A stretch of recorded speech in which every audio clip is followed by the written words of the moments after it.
My father texted me not to come to my sister's engagement party because the guest list was already set, so I put my phone away and walked back into the Oval Office. But that night, my sister called, her voice shaking, asking how I could do this to our family. My father had just seen the magazine, and everything they thought they knew about me had just been destroyed. Before I share my story, let me know where you are watching from in the comments below. Hit that like button and subscribe to join a community of people who know exactly what it feels like to take their power back. My name is Zora, and I am 35 years old. I was straightening my federal security badge in the West Wing corridor when my phone vibrated heavily in my blazer pocket. The heavy mahogany doors of the briefing room were just steps away, but the incessant buzzing of our family group chat demanded my immediate attention. I pulled out my phone and read the message from my father, Calvin. Zora, the guest list for Jasmine and Trent's engagement gala at the Waldorf is finalized. We do not have space for you. Try not to make a big deal out of it. I stood completely still in the most powerful building on earth, staring at a bright blue text bubble that was meant to make me feel entirely powerless. The sheer audacity of his words washed over me, but I did not shed a single tear. My mother Vivian immediately chimed in, right below his message, expertly twisting the knife the way only a mother could. It is a high society crowd, Zora. Trent's family comes from generational wealth, and your cheap off-the-rack suits simply will not fit in with the Sterling family. Jasmine needs this night to be perfect, and we cannot risk you making her look bad.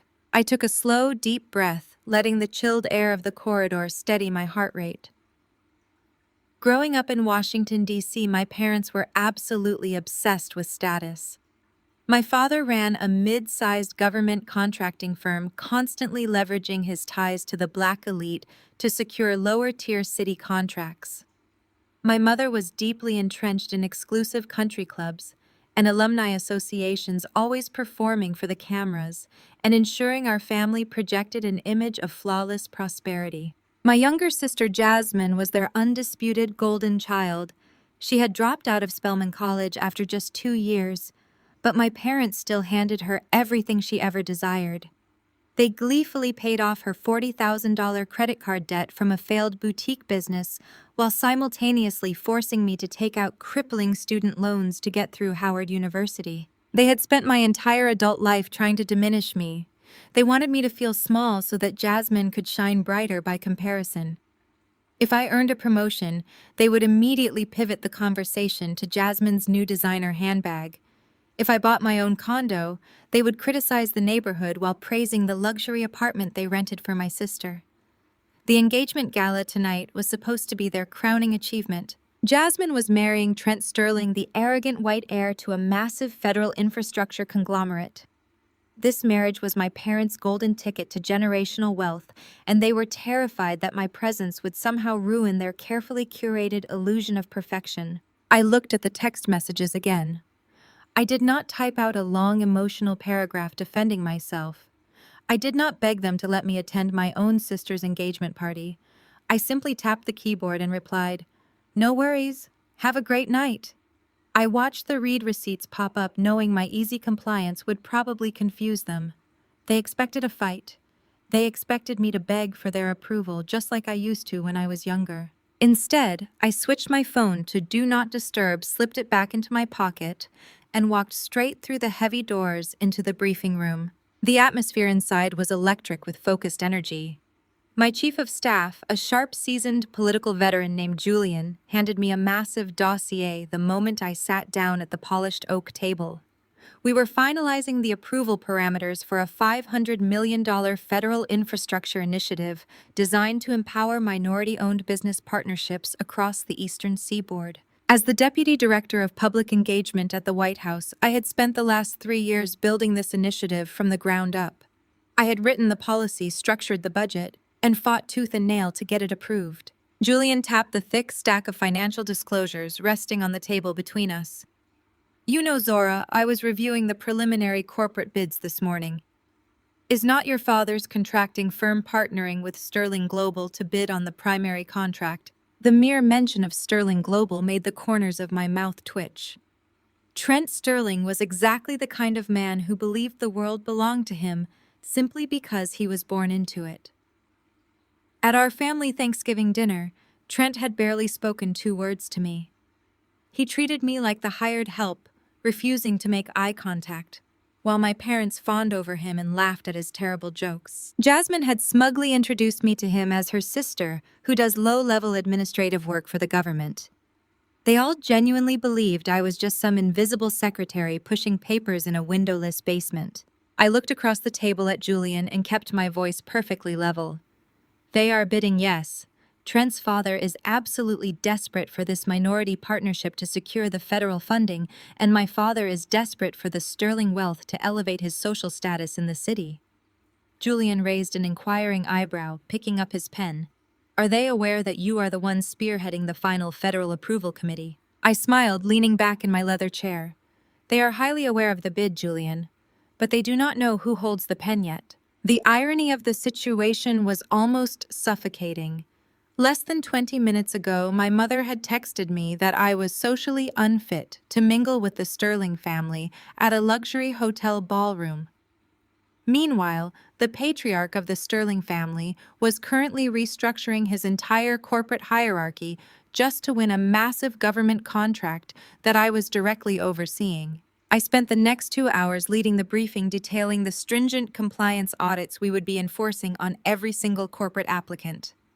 I made it explicitly clear to the committee that any firm with a history of financial irregularities, tax evasion, or unethical nepotism would be immediately disqualified from receiving a single cent of federal money. When the briefing finally concluded, I gathered my files and returned to my private office overlooking the executive building courtyard. My assistant, a bright young woman named Maya, knocked lightly on the doorframe before stepping inside. She was carrying a pristine, glossy magazine, still smelling of fresh ink and printer binding. The advanced copies just arrived from the publisher, she said, placing it carefully in the center of my desk. I looked down at the inaugural issue of Capital Elite magazine. My face was on the cover. I was wearing a sharp-tailored emerald green suit, standing confidently against the dramatic backdrop of the Capitol building. The headline printed in bold gold letters across the bottom read, "The President's Secret Weapon. How Zora Will Shape the $500 million Infrastructure Bill." The feature article inside spanned 6 full pages, detailing my rise through the political ranks, my extensive policy work at Howard University, and my current absolute authority over the biggest federal grant of the decade. It praised my uncompromising ethics and my visionary approach to urban development. The journalist had specifically highlighted how I controlled the final approval process for the upcoming corporate partnerships. I traced the glossy cover with my index finger, feeling a profound sense of vindication wash over me. My parents had treated my existence as a personal insult to their social image. They had excluded me from family photos, hidden my academic achievements, and actively tried to rewrite history to make Jasmine look like the only successful child in the family. They were about to host a room full of billionaires and politicians tonight, desperately pretending to be part of an elite world that I actually governed. Maya smiled down at the magazine, her eyes bright with pride. "Should I file this away for your archives, Zora, or do you want me to frame a copy for the wall?" I shook my head and picked up the heavy magazine. "No, Maya. I need you to courier this exact copy directly to my father's corporate office downtown.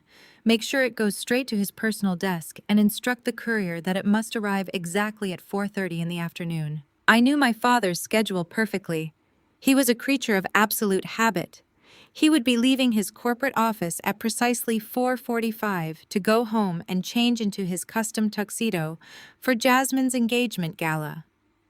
The magazine would be the very last thing he saw before heading to the Waldorf Astoria to celebrate with the billionaire family he was so desperately trying to impress. "Let us see exactly how much space they have for me after he reads that," I told Maya, handing her the magazine. She nodded, understanding the assignment perfectly, and quickly left the office to dispatch the courier. I turned my chair to look out the window at the Washington Monument gleaming in the afternoon sun. I had spent my entire life trying to earn a seat at their table. Tonight, they were going to learn that I owned the entire building. The heavy oak door of my Georgetown condominium clicked shut behind me, sealing away the relentless noise of Washington. I dropped my keys into the brass bowl by the entrance and slipped out of my heels, letting my feet sink into the plush cream rug. For the first time all day, I allowed my shoulders to drop. The evening sun was dipping below the Potomac River, casting long shadows across my living room. I walked into the kitchen, running my hand along the cool marble countertop. Reaching into the custom wine fridge, I pulled out a bottle of Cabernet Sauvignon I had been saving for a quiet night. I poured a generous measure into a crystal glass, swirling the dark red liquid and taking a slow, deliberate sip. The rich taste grounded me. This peace, this beautiful silent sanctuary was mine. I had bought it with my own money, earned through my own relentless grind. Nobody in my family had contributed a single dime. I was just turning toward the floor-to-ceiling windows to watch the city lights flicker on when my phone shattered the silence. It vibrated violently against the marble island. The screen illuminated the dim kitchen, displaying a photo of my sister Jasmine. I stared at her smiling face on the caller ID. For a brief second, I considered letting it go to voicemail. I already knew exactly what this was about. The courier would have delivered the magazine to my father's office by now, and the shockwaves were undoubtedly tearing through their perfectly curated evening plans. But ignoring the call would only delay the inevitable. I picked up the phone, swiped the green button, and brought it to my ear. Before I could even offer a greeting, Jasmine's voice exploded through the speaker. It was a shrill, trembling shriek that forced me to pull the phone a few inches away from my ear. "How could you do this to our family, Zora?" I took another slow sip of my Cabernet. "Do what, Jasmine?" "Do not play dumb with me," she screamed. Her voice was thick with panic and rage. "Dad just got home. He is completely losing his mind. He brought that stupid magazine into the house and shoved it in my face.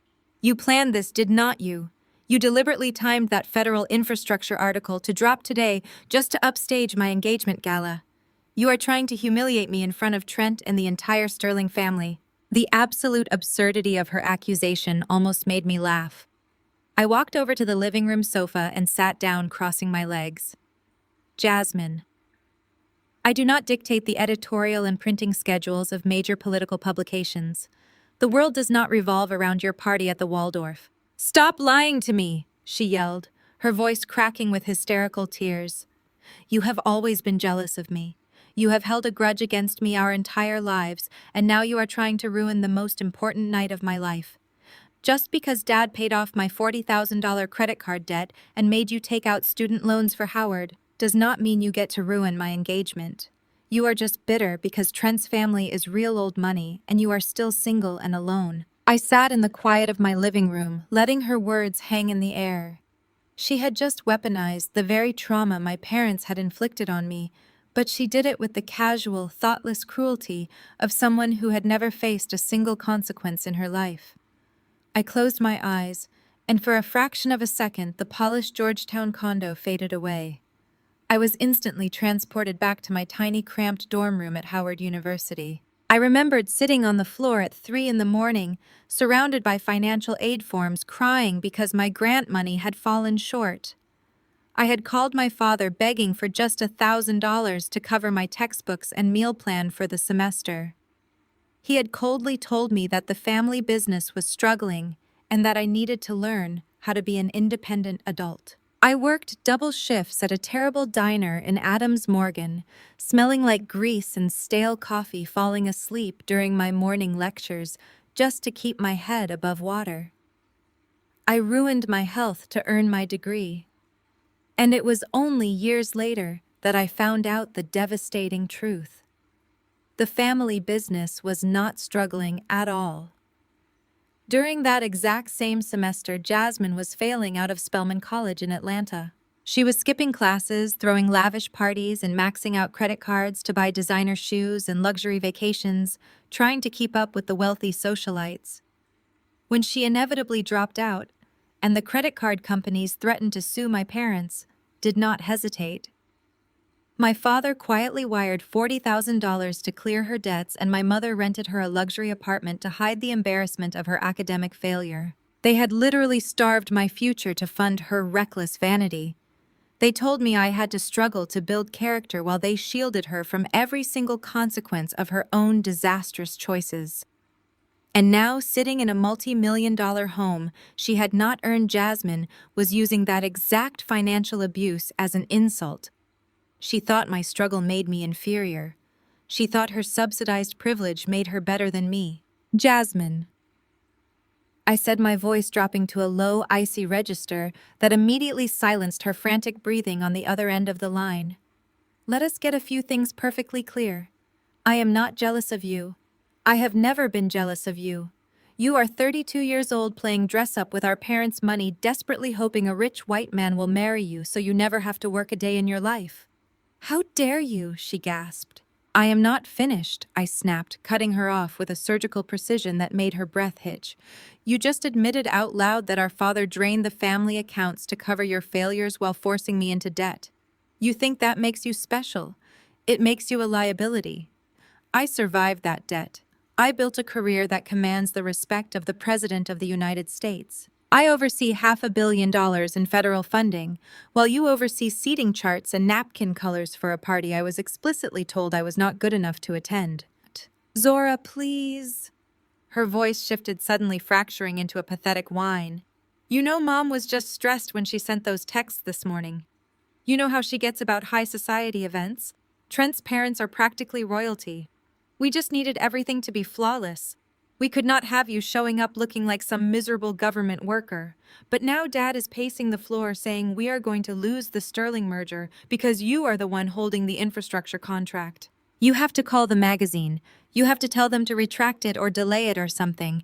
You are ruining my life. The delusion was staggering. She genuinely believed I could or would call a national publication and demand they pull their cover story just to protect her fragile ego. She was entirely disconnected from reality, operating in a bubble of extreme privilege that our parents had inflated for her. She did not understand how the federal government worked. She did not understand how power worked. All she knew was that for the first time in her life, someone else was the center of attention and it was destroying her. I am not calling anyone Jasmine, I replied, taking another calm sip of my wine. The article is printed. The magazines are already in distribution across the capital. Your future father-in-law will likely read it over his morning coffee tomorrow. There is absolutely nothing you or Dad or Mom can do to stop it. You are a monster, she sobbed, the tears finally breaking through. You are doing this on purpose to punish us. I am going to tell Trent. I am going to tell his father that you are a vindictive, bitter woman. They will have you fired, Zora. Trent's family has senators on speed dial. You are going to lose everything for crossing us. I leaned my head back against the sofa cushions, a genuine smile spreading across my face. I realized then just how little danger they actually posed to me. They were barking dogs behind a glass wall, completely incapable of reaching the altitude where I operated. Tell Trent whatever you want, Jasmine. In fact, I encourage you to complain to the Sterling family about me. Tell them exactly how you and Mom excluded me from the gala this morning. Let us see how excited they are to marry into a family that openly disrespects the very federal official holding the keys to their corporate future. Before she could scream another insult, I heard a loud scuffle on the other end of the line. Someone was shouting in the background, a deep, frantic male voice that I recognized instantly. It was Calvin. My father was yelling at Jasmine to hand over the phone. The sounds of a struggle echoed through the speaker, followed by a sharp gasp from my sister as the device was forcefully snatched from her hands. The line went silent for a fraction of a second, and then my father's heavy breathing filled my ear, setting the stage for an entirely different kind of confrontation. Zora, are you there? The voice was rough, out of breath, and entirely stripped of the arrogant authority it usually carried. I took another slow sip of my wine, letting the silence stretch for just a moment longer than necessary. Yes, Dad. I am here. Baby girl. He let out a forced, frantic chuckle that sounded more like a wheeze. His tone had completely flipped from the dismissive text he had sent me that morning. There was a desperate, sycophantic warmth dripping from his words, a kind of artificial affection he usually reserved for his wealthy political donors. Why on earth did you not tell your mother and me that you were managing the infrastructure bids? We had absolutely no idea you had been promoted to such a prestigious level at the White House. I leaned back against the sofa cushions, staring out at the darkening sky. I was promoted 14 months ago, Dad. I mentioned it at Thanksgiving dinner right before you told me to stop talking about politics because Trent was trying to watch the football game. He brushed past my comment, completely ignoring his own hypocrisy. Well, you know how chaotic the holidays can be. But this magazine, Zora, I am looking at it right now. The president secretly trusts you with the $500 million federal initiative. You are the one holding the keys to the entire corporate partnership program. He was practically hyperventilating his words, tumbling over each other in his rush to get them out. It was fascinating to listen to him unravel. Just 12 hours ago, I was a peasant in his eyes. I was the embarrassing middle child wearing cheap off-the-rack suits, the one who needed to be hidden away, so I would not offend the delicate sensibilities of his billionaire future-in-laws. Now I was suddenly his baby girl again. His tone was not filled with genuine parental pride. It was filled with raw, unfiltered greed. Listen to me, Zora. He lowered his voice, adopting a conspiratorial whisper. Trent's father is flying in on his private jet. He will be at the Waldorf Astoria in less than an hour.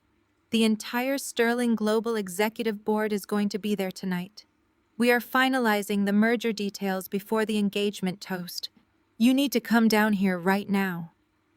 I swirled the dark red wine in my glass, watching it coat the crystal. I thought the guest list was finalized. He let out another nervous laugh. Do not be ridiculous. You are my daughter. There is always a seat at the table for you.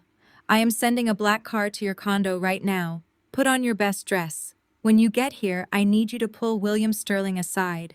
You need to shake his hand, look him in the eye, and personally assure him that Sterling Global and my contracting firm have the federal bid secured. You need to tell him the infrastructure contract is ours. The sheer audacity of his demand was staggering. He was not asking me to celebrate my sister's engagement. He was ordering me to commit a federal crime to secure his social climbing agenda. He viewed Jasmine's marriage not as a union of love, but as a corporate acquisition, and he expected me to serve as the final bargaining chip. I sat quietly reflecting on the bitter history of his business demands.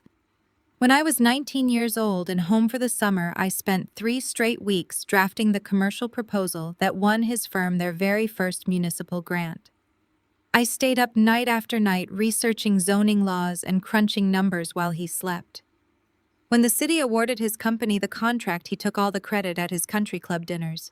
He did not even buy me a cup of coffee to say thank you. Instead, he took the massive bonus from that exact contract and bought Jasmine a brand new luxury sedan for her college acceptance.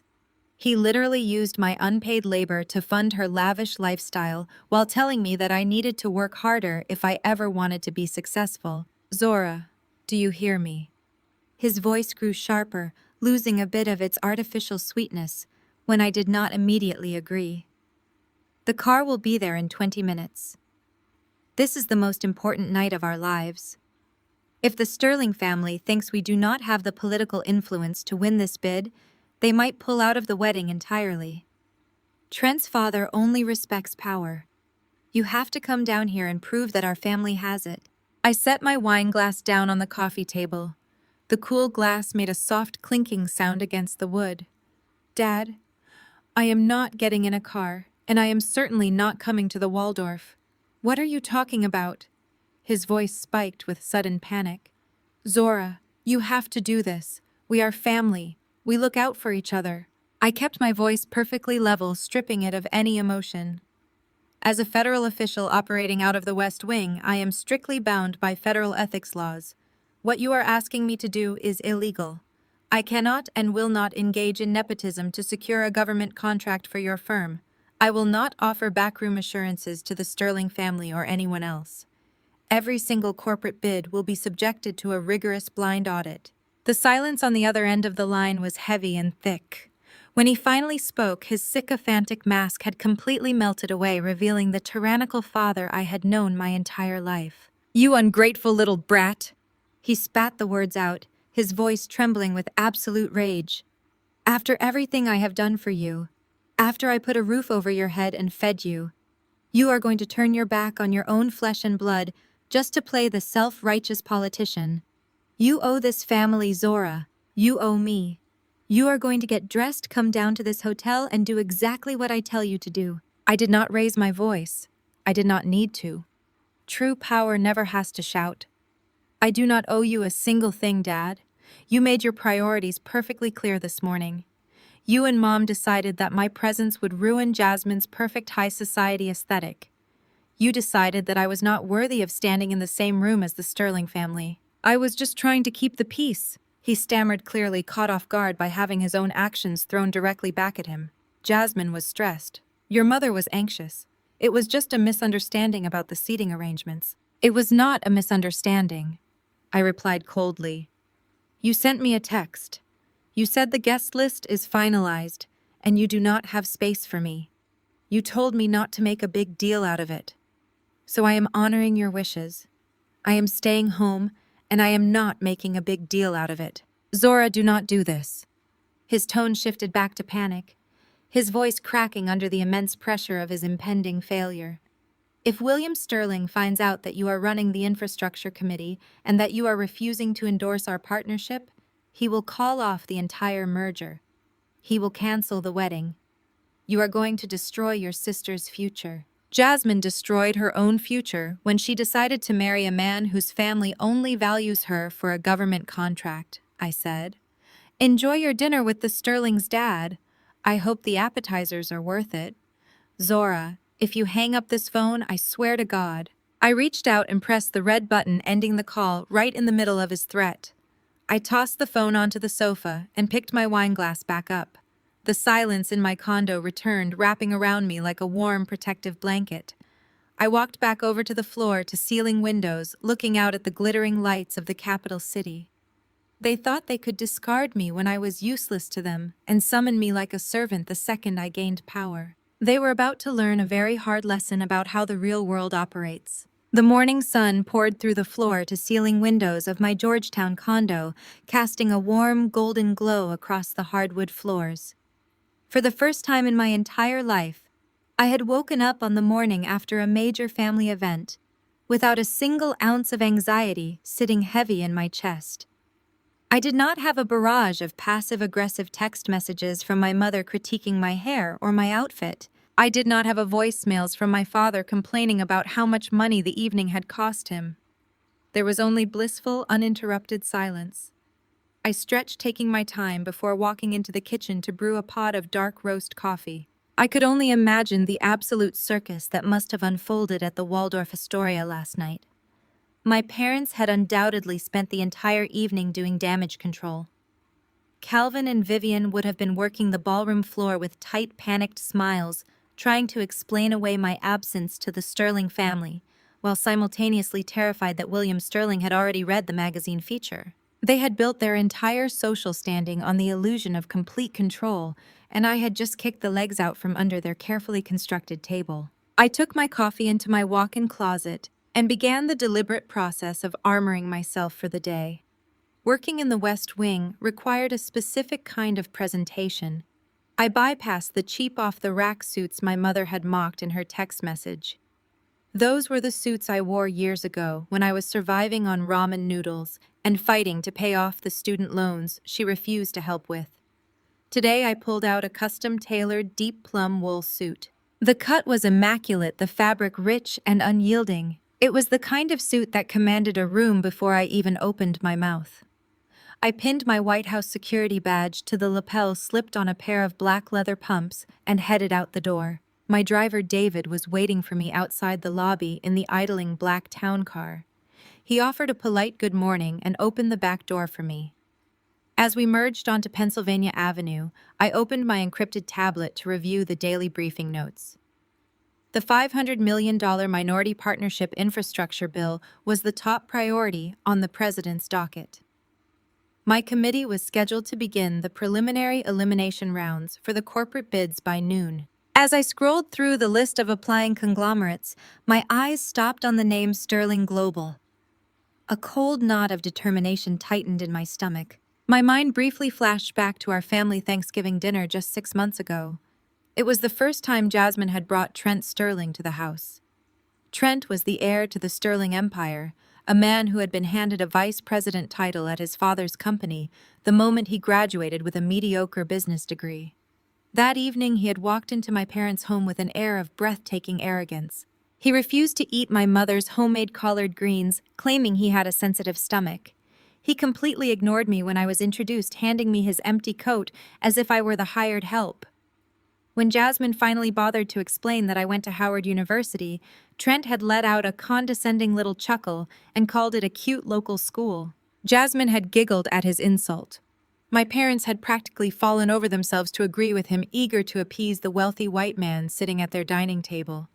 They were so desperate for his proximity to power that they gleefully allowed him to disrespect their own daughter in their own home.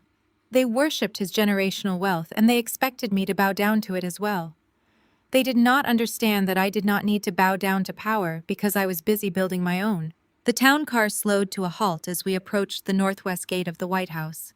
The perimeter was bustling with the usual morning energy. Tourists were clustered along the sidewalks taking photos through the heavy iron fencing, while government employees and political aides flashed their credentials and hurried past the security barriers. I gathered my tablet and my briefcase, thanking David, as I stepped out into the crisp Washington morning. I had barely taken 2 steps toward the pedestrian checkpoint when a sudden frantic movement caught my eye. Someone was pacing aggressively near the concrete security barricades, looking completely out of place among the tourists and the seasoned political staffers. It was Trent Sterling. The man who had treated my childhood home like a dive bar and treated me like a servant was currently standing on the outside of the White House gates, looking absolutely desperate. He was wearing an expensive navy blue suit, but the jacket was unbuttoned and his tie was slightly askew. He was clutching a thick leather briefcase to his chest like a shield. His blonde hair, usually styled to perfection, was messy, as if he had been running his hands through it all morning. Despite the cool morning air, a visible sheen of sweat coated his forehead. Trent was a man who was used to the world accommodating him. He was used to doors opening automatically, velvet ropes parting effortlessly, and people bending over backward to give him whatever he wanted. But the Secret Service did not care about his trust fund, and they certainly did not care about his last name. Without a federal appointment and a cleared background check, he was stuck on the sidewalk with the rest of the general public. I adjusted my grip on my briefcase and continued walking toward the secure entry line, my expression completely neutral. I did not alter my pace. I did not look away. He spotted me the moment I stepped onto the plaza. His eyes widened in relief, and he practically shoved a tourist out of the way to close the distance between us. He rushed up to the edge of the security barricade, stopping just short of the heavily armed guards stationed at the gate. "Zora," he called out, his voice pitching higher than usual. "Zora, wait a second, please." I stopped walking, turning slowly to face him. The physical barrier of the wrought iron gate separated us. He was standing on the public street. I was standing on federal ground. The visual representation of our current power dynamic was almost too perfect. I looked him up and down, letting my silence stretch. He shifted uncomfortably, shifting his heavy briefcase from one hand to the other. He tried to force a charming smile onto his face, but his jaw was trembling slightly. It was a pathetic attempt to manufacture the arrogant confidence he had displayed at Thanksgiving. "Hey, sister-in-law," he said, pushing a breathless laugh from his chest. "Look at you. You look incredible. I have been out here waiting for almost an hour. I was hoping I could catch you before you went inside to start your day." I stared at him, my face devoid of any warmth or familial recognition. "I am not your sister-in-law, Trent. You are engaged to Jasmine. I am simply the government official whose name you could not be bothered to remember 6 months ago. What are you doing here?" His fake smile faltered, cracking at the edges. He wiped a drop of sweat from his brow and took a step closer to the barricade, leaning forward, as if trying to share a deeply personal secret. "Listen, Zora." He started, his voice dropping into a hushed, urgent tone. "Last night was a total disaster. Your dad was an absolute wreck at the party. He dragged my father into a private room and showed him that magazine article. My dad went completely ballistic. We had no idea you were the deputy director running the Minority Partnership Initiative. Jasmine told us you were just doing data entry for some local housing department. We did not know you were the one holding the final approval for the $500 million contract. I kept my gaze locked on his panicked eyes, and now that you know exactly who I am, you decided to loiter outside my workplace like a desperate paparazzi. Get to the point, Trent. I have a 9 o'clock briefing and you are wasting my time. He swallowed hard, his Adam's apple bobbing nervously. He gripped the handle of his leather briefcase so tightly his knuckles turned white. He looked around the plaza, checking to see if anyone was listening before turning his desperate gaze back to me. The facade of the untouchable billionaire heir was completely gone. He was terrified.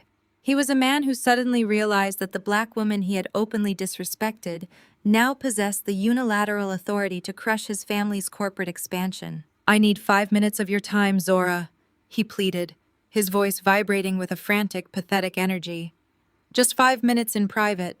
I have a proposal for you. Something that will benefit both of us. Something that will finally make your parents realize how valuable you actually are to the family." I looked down at my watch and then back up at his panicked face. "You have exactly 3 minutes, Trent, and we are not going anywhere private. You can make your little proposal right here on the sidewalk." Trent shifted uncomfortably, glancing over his shoulder at a family of tourists taking photos of the West Wing from the street. He was a man accustomed to closed-door meetings in mahogany boardrooms, where expensive scotch flowed, and the rules simply did not apply to him. Being forced to conduct his highly sensitive business on a public street corner like a common solicitor was visibly humiliating for him. He wiped a bead of sweat from his temple and took a step closer to the iron barricade, gripping his heavy leather briefcase like a shield. "Zora, you know how this industry works." He started, his voice dropping into a hushed, urgent whisper. "The federal mandate for this new infrastructure bill requires a massive minority partnership allocation. My father's company has the engineering resources and the capital to execute the build, but we absolutely need your father's firm to qualify for the federal grants. We need his company as our primary minority partner. But there are over 100 other conglomerates submitting bids this week, and the competition is vicious." He tried to smooth his features into a charming, boyish smile, but the expression looked entirely unnatural on his strained face. "I have to admit, Zora, I was completely blindsided last night. Jasmine told me you were just a low-level admin pushing papers for some local housing office. I guess she did not want to admit her sister is the real powerhouse of the family." He actually let out a smug little chuckle, shaking his head as if we were suddenly sharing an inside joke. "She is so insecure about you. It makes perfect sense now. You are the one pulling the strings for the entire federal government while she is stressing over the thread count on the wedding napkins." I stared at him, feeling a deep and sudden wave of absolute disgust. Jasmine had twisted herself into knots trying to be perfect for this man. She had hidden my existence, minimized my education, and performed the role of the submissive socialite just to secure his proposal. And here he was, standing outside my workplace, tossing her under the bus without a second thought. He did not love my sister. He did not respect my family. He only saw us as convenient tools to access federal funds. When Jasmine was the key to my father's contracting firm, Trent played the role of the doting fiancé. Now that I was the key to the $500 million payout, he was perfectly willing to mock the woman he was supposed to marry just to build rapport with me. Trent tapped his leather briefcase against the barricade, leaning forward with a conspiratorial intensity. "Listen, Zora, we can really help each other out here. My father is willing to completely restructure the partnership agreement. If you can guarantee that Sterling Global and your father's firm get pushed to the very top of the review pile, we can make sure your dad gets an unprecedented equity share in the final contract. We are talking about generational wealth. Tens of millions of dollars flowing directly into your family accounts." His blue eyes locked onto mine, burning with a predatory desperation. "Think about what this means for you, Zora. I know how your parents treat you. I saw it at Thanksgiving. I know they favor Jasmine. But if you deliver this massive contract, you will be the absolute savior of the family. Your dad will finally realize how powerful you actually are. You will be the one who secured his legacy forever. Your parents will have to respect you. They will finally be incredibly proud of you." The sheer arrogance of his assumption hung heavily in the humid morning air. Trent Sterling, a man born on third base, genuinely believed he had accurately diagnosed my deepest psychological desires.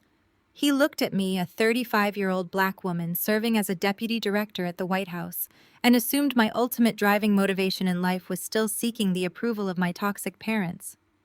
He thought I was just like Jasmine.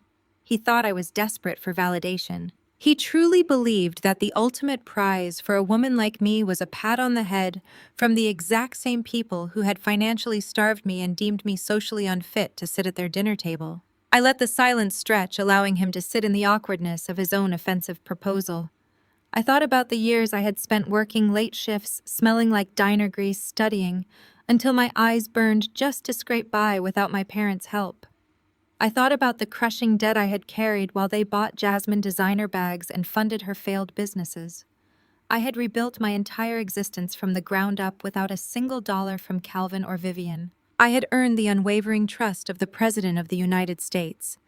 I dictated federal policy that shaped the lives of millions of people across the country. And this arrogant, overgrown frat boy thought he could buy my federal authority by offering me a crumb of my father's fake pride.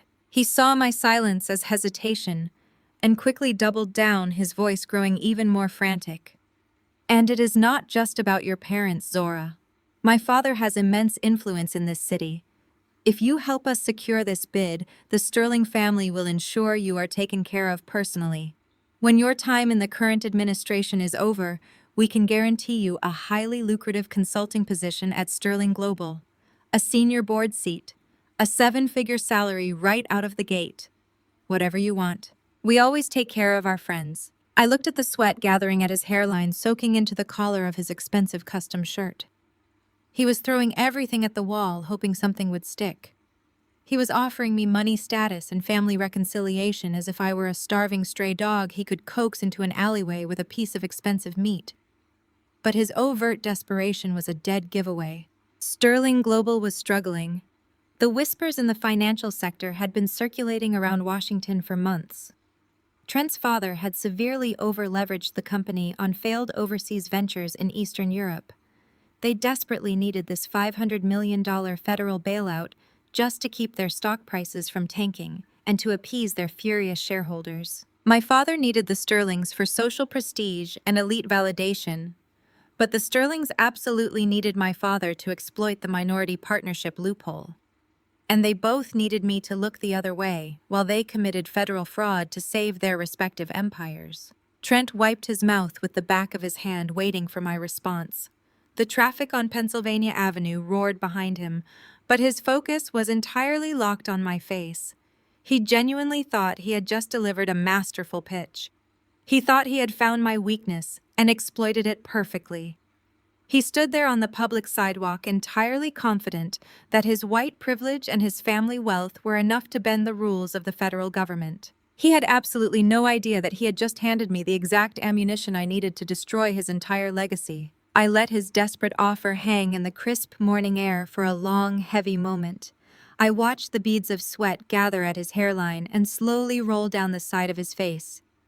He stood there clutching his expensive leather briefcase, genuinely believing he had just handed me the keys to the kingdom.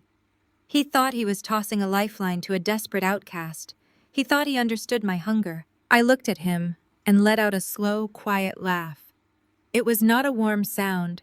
It was a laugh stripped of any humor, communicating nothing but absolute pity. "Trent, you have made a profound miscalculation," I said, keeping my voice low and perfectly steady.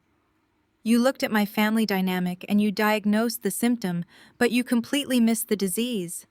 You think my ultimate goal in life is to earn the respect of a man who financially abused me. You think I lie awake at night dreaming of the day my mother finally decides my suits are expensive enough for her country club friends." His confident posture faltered slightly. The desperate smile on his face began to strain at the edges. "Zora, I am just trying to help you get what you deserve. We can make you the hero of your family." "I do not want to be the hero of a toxic family, Trent," I replied, my tone dropping to an icy register. "My parents' approval is a completely worthless currency to me. I stopped trying to earn their validation a decade ago when I realized their love was entirely transactional. You think offering me a seat at your father's corporate table is a prize. You think a consulting job at a failing infrastructure conglomerate is supposed to tempt me into risking my freedom and my federal career. I took a single step closer to the iron barricade. I do not need your father's money. I do not need a handout from a company that is currently hemorrhaging cash in Eastern Europe. And I absolutely do not need you trying to play the white savior to a black woman who built her own empire from the ground up while you were still relying on your daddy to secure your job title. The color drained from Trent's face and then rushed back in an angry mottled red. The charming, boyish facade he had been leaning on completely shattered. The polite society mask melted away, revealing the ugly, entitled core beneath. He was not used to hearing the word no.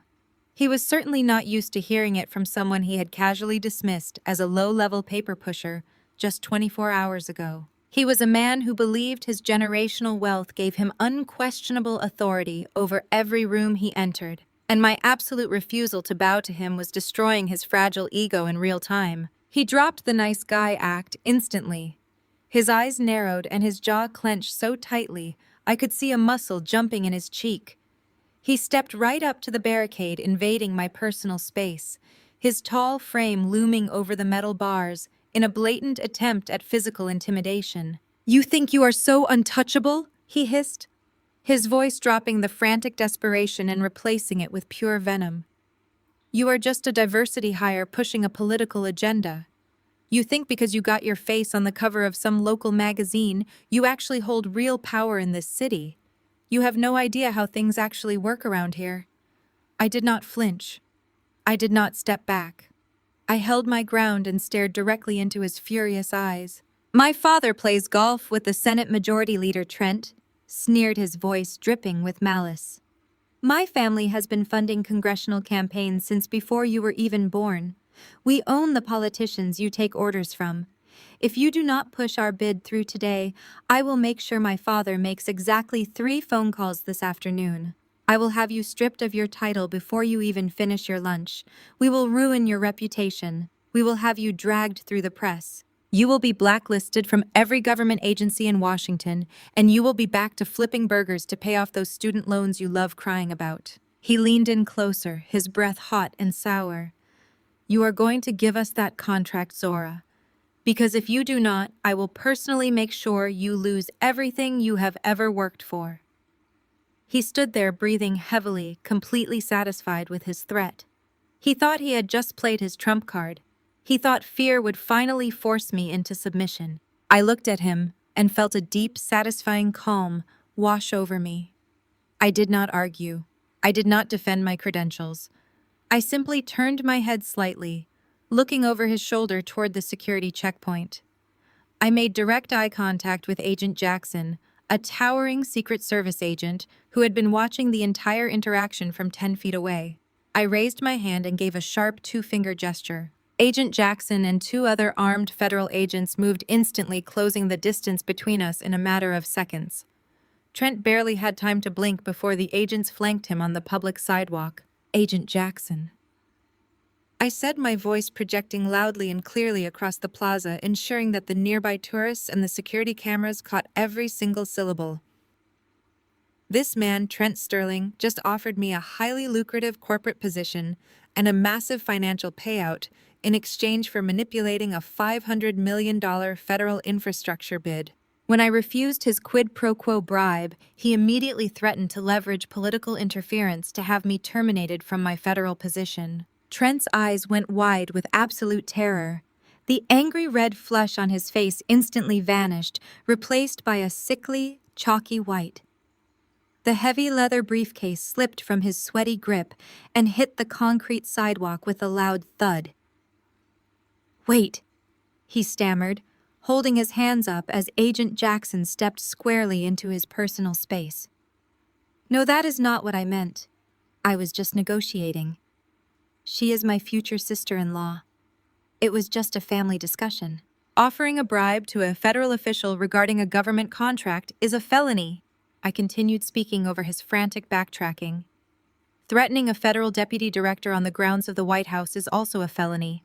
I would like him detained and removed from the perimeter immediately. Ma'am, you cannot be serious, Trent pleaded, his voice cracking as one of the agents grabbed him firmly by the upper arm, pulling his hands behind his back.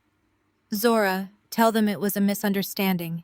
Please, you are blowing this out of proportion. My dad will kill me. I looked at him one last time, taking in the sight of the untouchable billionaire heir currently being manhandled by federal security on a public street. Tourists were already pulling out their phones, recording the spectacle of a wealthy man in a custom suit being detained outside the Northwest Gate. His humiliation was absolute, and it was entirely of his own making. I am not your sister-in-law, Trent, I said coldly, and you are no longer my problem. Have a great day. I turned my back on him, completely ignoring his desperate shouts as the agents escorted him aggressively away from the barricade and toward the security processing station. I picked up my briefcase, adjusted the lapel of my plum suit, and walked calmly through the heavy iron gates. The morning air felt incredibly fresh. I flashed my badge to the interior guard, who offered me a respectful nod, and I stepped into the West Wing ready to start my day. I spent the next 8 hours entirely immersed in my work. I led 3 separate committee meetings, dismantled a dozen flawed corporate proposals, and officially moved the infrastructure bill into the final stage of executive review. I did not check my personal phone once. I did not care what kind of panicked meltdown was currently happening in the Sterling household, or how my father was reacting to the news that his future son-in-law had just been detained by the Secret Service. I was operating at the height of my professional power, and I refused to let their toxic drama bleed into my sanctuary. It was not until 7:00 that evening, when the West Wing had finally quieted down, that I packed up my office and ordered my car. The ride back to Georgetown was smooth and peaceful.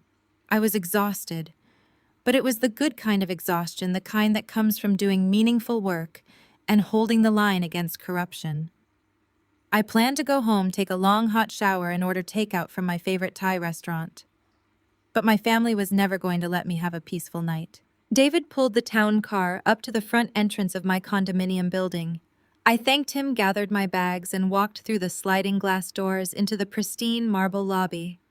I was halfway to the private elevators when I saw them. Sitting on the plush velvet sofas in the guest waiting area were Calvin and Vivian.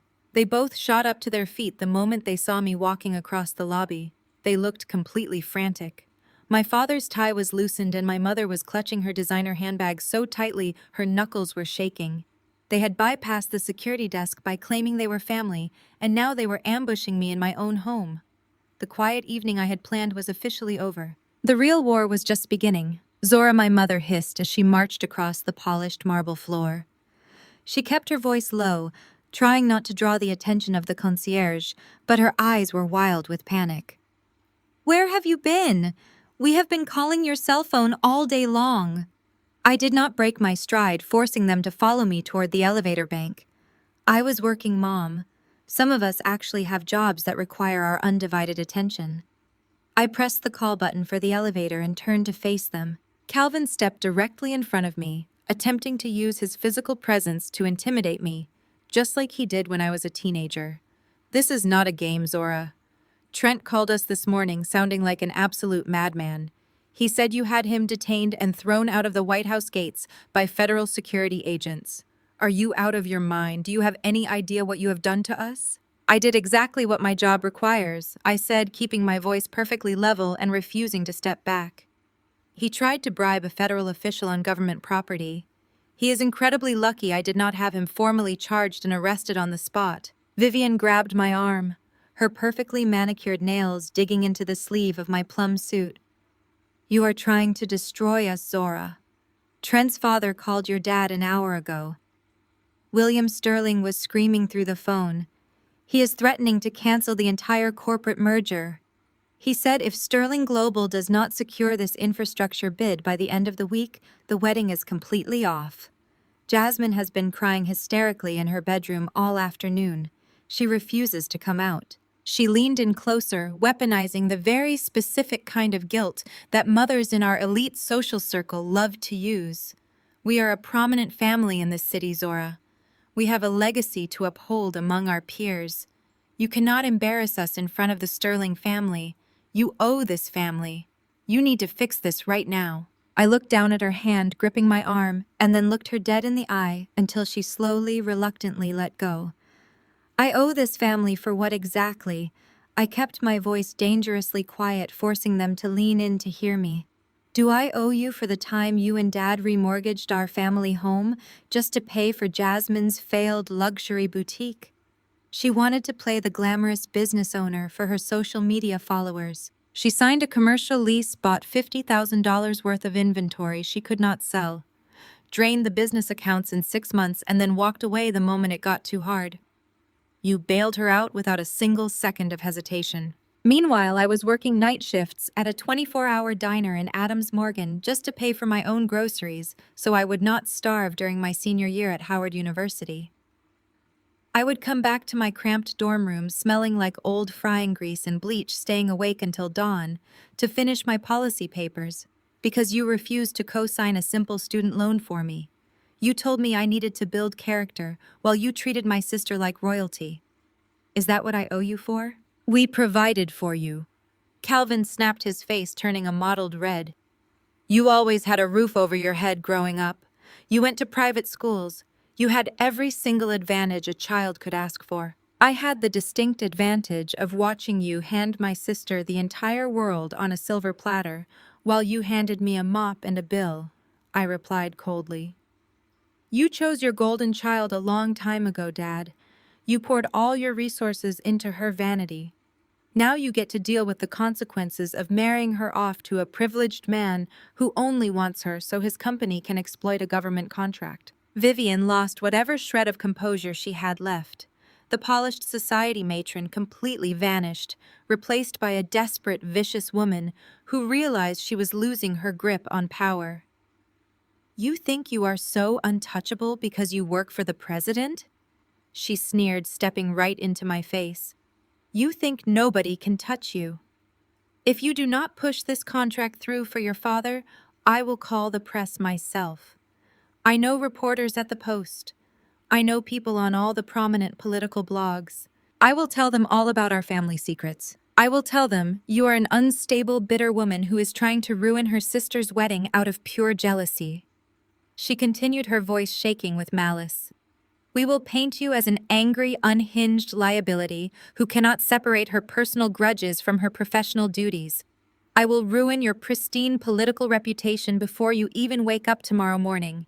You will be a laughingstock in this city. She stood there, chest heaving, completely satisfied with her threat. She thought she had me cornered. She thought the fear of a public scandal and the loss of my career would force me to fold. She thought I was still that terrified 20-year-old girl begging for scraps of their approval. I looked at my mother and father, taking in their desperate, angry faces. Then I smiled. It was a slow, genuine smile that reached all the way to my eyes, making the blood drain directly out of my father's face. Go ahead, Mom, I said smoothly, stepping into the open elevator. Call the press. Call every single reporter you know. Tell them to look very closely into the family finances, because I just ordered a full federal audit on Dad's company. The polished steel doors of the elevator slid shut, cutting off the sight of my parents standing completely paralyzed in the lobby of my building. I watched through the narrowing gap as the absolute horror registered on my mother's face. The designer handbag slipped from her grasp, hitting the marble floor with a dull thud. My father looked as though the oxygen had been entirely vacuumed from his lungs. They had come to my home to threaten me with public ruin, and I had effortlessly countered by threatening their bank accounts and their freedom. I leaned against the mirrored wall of the elevator cab, listening to the quiet hum of the machinery carrying me up to my penthouse. When I stepped inside my condo, I finally locked the door, took a long hot shower, and ordered my favorite Thai food.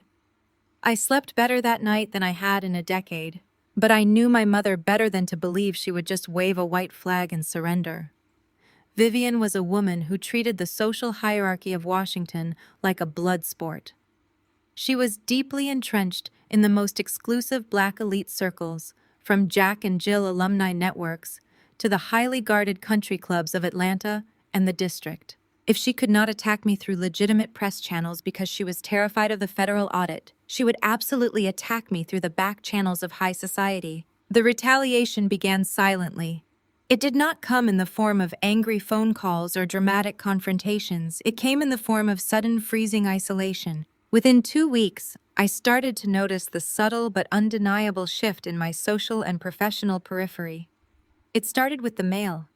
Usually my assistant Maya would bring me a daily stack of thick embossed envelopes containing invitations to charity galas, alumni networking dinners, and exclusive political fundraisers. I was a prominent Howard University alumna holding a senior position in the West Wing. I was exactly the kind of person DC society hostesses begged to have at their tables. But by the middle of the month, the heavy cardstock envelopes simply stopped arriving. I was quietly removed from the guest list for the annual Congressional Black Caucus charity dinner. My invitation to a prestigious housing development fundraiser hosted by a prominent sorority was suddenly revoked with a flimsy automated email citing capacity issues. I was being systematically erased from the social map. It did not take me long to trace the source of the freeze. My mother and Jasmine had mobilized their entire network. Vivian was a master at the whisper campaign. She never raised her voice, and she never made direct accusations. Instead, she operated over mimosa brunches and private country club luncheons, playing the role of the deeply concerned, heartbroken mother. Through a mutual friend who still had the decency to warn me, I learned exactly what narrative my family was spinning to the capital elite. Vivian was telling everyone who would listen that the pressure of the West Wing had finally broken me.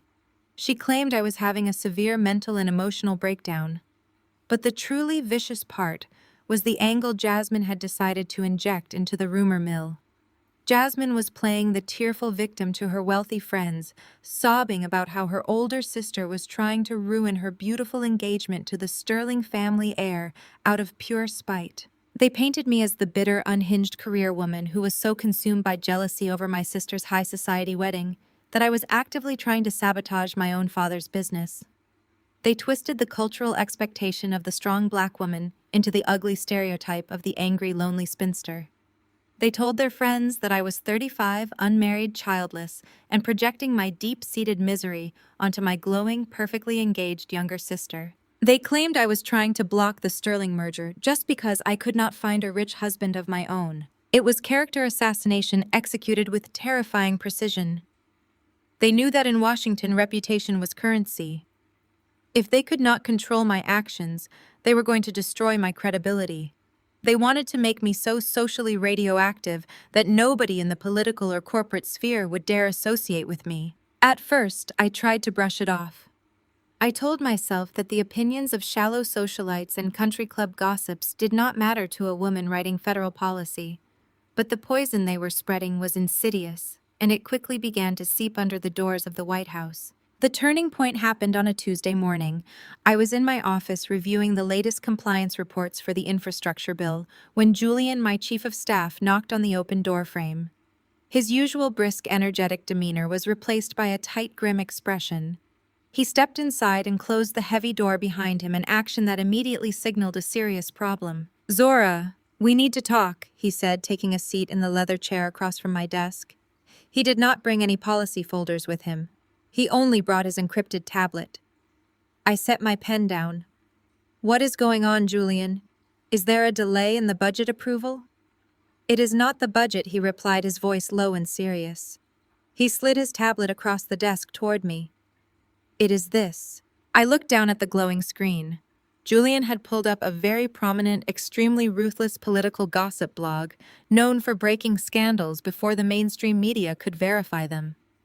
The site was widely read by congressional staffers, lobbyists, and corporate executives across the city. Right at the top of the homepage was a new blind item posted just an hour ago. The headline read, "Which high-ranking West Wing deputy is actively trying to sabotage her own family's lucrative business merger because she cannot find a ring of her own?" I felt a cold, sharp knot pull tight in my stomach as I read the paragraph beneath the headline. The blogger did not use my name, but the details were unmistakable.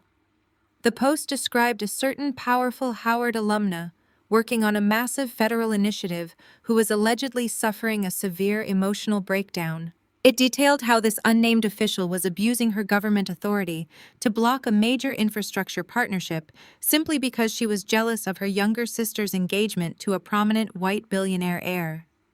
The post ended with a rhetorical question, asking if someone so emotionally unstable and prone to petty family vendettas could really be trusted to manage $500 million of taxpayer money. I stared at the screen, the words blurring slightly as the sheer malice of my mother's campaign fully registered. This was no longer just petty country club gossip. This was a direct targeted strike at my security clearance, my professional ethics, and my ability to lead the infrastructure committee. Vivian and Jasmine had taken their lies to a political operative. They were deliberately planting the seed that I was corrupt and unstable, hoping to force the administration to remove me from the project to avoid a public scandal. They were willing to burn my entire career to the ground just to protect Jasmine's wedding aesthetics and my father's fragile ego. Julian watched my face carefully as I pushed the tablet back toward him. "You and I both know who this blind item is about Zora," he said quietly. "And more importantly, the press secretary knows who it is about. The communications office is already fielding subtle inquiries from journalists, wanting to know if there is a conflict of interest regarding your father and the Sterling Global bid." I took a slow, stabilizing breath, keeping my posture perfectly rigid. "It is a fabricated smear campaign, Julian. My family is retaliating against me because I refused to grant them illegal backdoor assurances regarding the federal contract. My father sent Trent Sterling to ambush me at the gates last week to offer me a bribe. When I turned him away, my mother threatened to ruin me. This blog post is their execution of that threat." Julian rubbed his forehead, clearly exhausted by the political mess landing on his desk. "I believe you, Zora. Your track record here is flawless. But you know how this town operates. Optics are everything. The president cannot have the director of his flagship minority partnership initiative entangled in a messy public scandal involving nepotism, jealousy, and billionaire heirs. If this gains traction, the opposition party will use it to demand a congressional inquiry into the entire infrastructure budget. They will say you are compromising the integrity of the bid." He leaned forward, resting his elbows on his knees. "I need to know how you are going to handle this, because if you cannot contain this fallout, the administration might have to ask you to step back from the committee until the final corporate partners are chosen." My heart hammered violently against my ribs. They were trying to take my life's work away from me. My family was actually on the verge of successfully stripping me of the power I had bled to build. If I stepped down from the committee, my father and the Sterling family would swoop in, manipulate my replacement, and steal the federal funds. I looked Julian directly in the eye, my voice ringing with absolute chilling certainty. "I am not stepping down from this committee. I am not going to let a fabricated gossip column dictate federal policy." "How are you going to stop them, Zora?" he asked, his tone skeptical. "They are playing dirty, and they have access to the same elite circles you do." "They think they are playing a game of social manipulation," I replied, standing up from my desk and smoothing the front of my blazer. "But I do not play social games, Julian. I play federal hardball. You tell the communications office to ignore the blog. Let my family spin their little fairy tales. Let them whisper." I walked over to the window, looking out toward the Washington Monument. "I am going to end this. And I am going to do it so thoroughly they will never speak my name in this city again." I had barely returned my gaze to the window when the next strike from my family landed. It did not come from a cowardly anonymous gossip blog this time. It arrived via certified federal courier. Maya knocked softly on the open door frame and walked into my office holding a thick, rigid envelope. It bore the heavy, embossed logo of a prominent corporate defense law firm in the district. It was the firm my father kept on retainer specifically to intimidate his smaller subcontractors into submission. I sliced the thick envelope open with my letter opener and pulled out the crisp premium paper. It was a formal cease and desist letter signed directly by Calvin's lead corporate counsel. The legal jargon was dense and aggressive, but the underlying message was crystal clear. They were officially accusing me of abusing my federal position to execute a personal vendetta against my own family. The letter explicitly demanded that I immediately halt any impending federal audits or investigations into my father's contracting firm. It stated that if I did not recuse myself from the Infrastructure Committee by the end of the business day, they would file a massive civil lawsuit against me for defamation and tortious interference. Attached to the back of the legal threat was a printed screenshot of that exact same blind gossip item Julian had just shown me. They were actively weaponizing the very smear campaign my mother had orchestrated, using their own fabricated rumors as documented evidence of my supposed emotional instability. It was a terrifying masterclass in psychological manipulation. Reading through the heavy-handed threats, I felt a familiar cold sensation creep up the back of my neck. This was exactly how Calvin and Vivian used to break me down when I was a teenager living under their roof. Whenever I dared to question their blatant favoritism toward Jasmine or asked why the rules were completely different for her, they would overwhelm me with a coordinated attack. If I tried to argue back and defend myself, they would threaten to cut off my cell phone, pull my car insurance, or kick me out of the house entirely. They never listened to reason. They always relied on the sheer crushing weight of their financial authority to force my compliance. They sent this aggressive legal threat directly to the West Wing, assuming I would panic. They thought I was still that terrified 20-year-old girl, standing on the sidewalk with my belongings stuffed in a duffel bag, crying because I had absolutely nowhere to go and no money to feed myself. They thought the terrifying prospect of a highly public lawsuit, the total destruction of my political career, and the loss of my security clearance would force me to quietly withdraw the audit and approve their massive infrastructure bid just to make the nightmares stop. But I was not a scared broke college student anymore. I was a deputy director with the full weight of the executive branch of the United States government standing right behind me. I did not call Calvin to argue. I did not text Jasmine to yell at her. I did not even bother asking the White House counsel to draft a response to the high-priced corporate lawyer. I took the cease and desist letter, walked over to the heavy industrial shredder in the corner of my office, and fed the expensive paper straight into the machine. The loud grinding sound of the blades destroying their empty threats was deeply therapeutic. I walked back to my desk, picked up my secure phone, and dialed the direct line for the Inspector General of the Federal Contracting Oversight Committee. I requested an immediate in-person meeting with their lead forensic auditor. Within the hour, I was sitting in a secure, soundproof conference room with Agent Davis.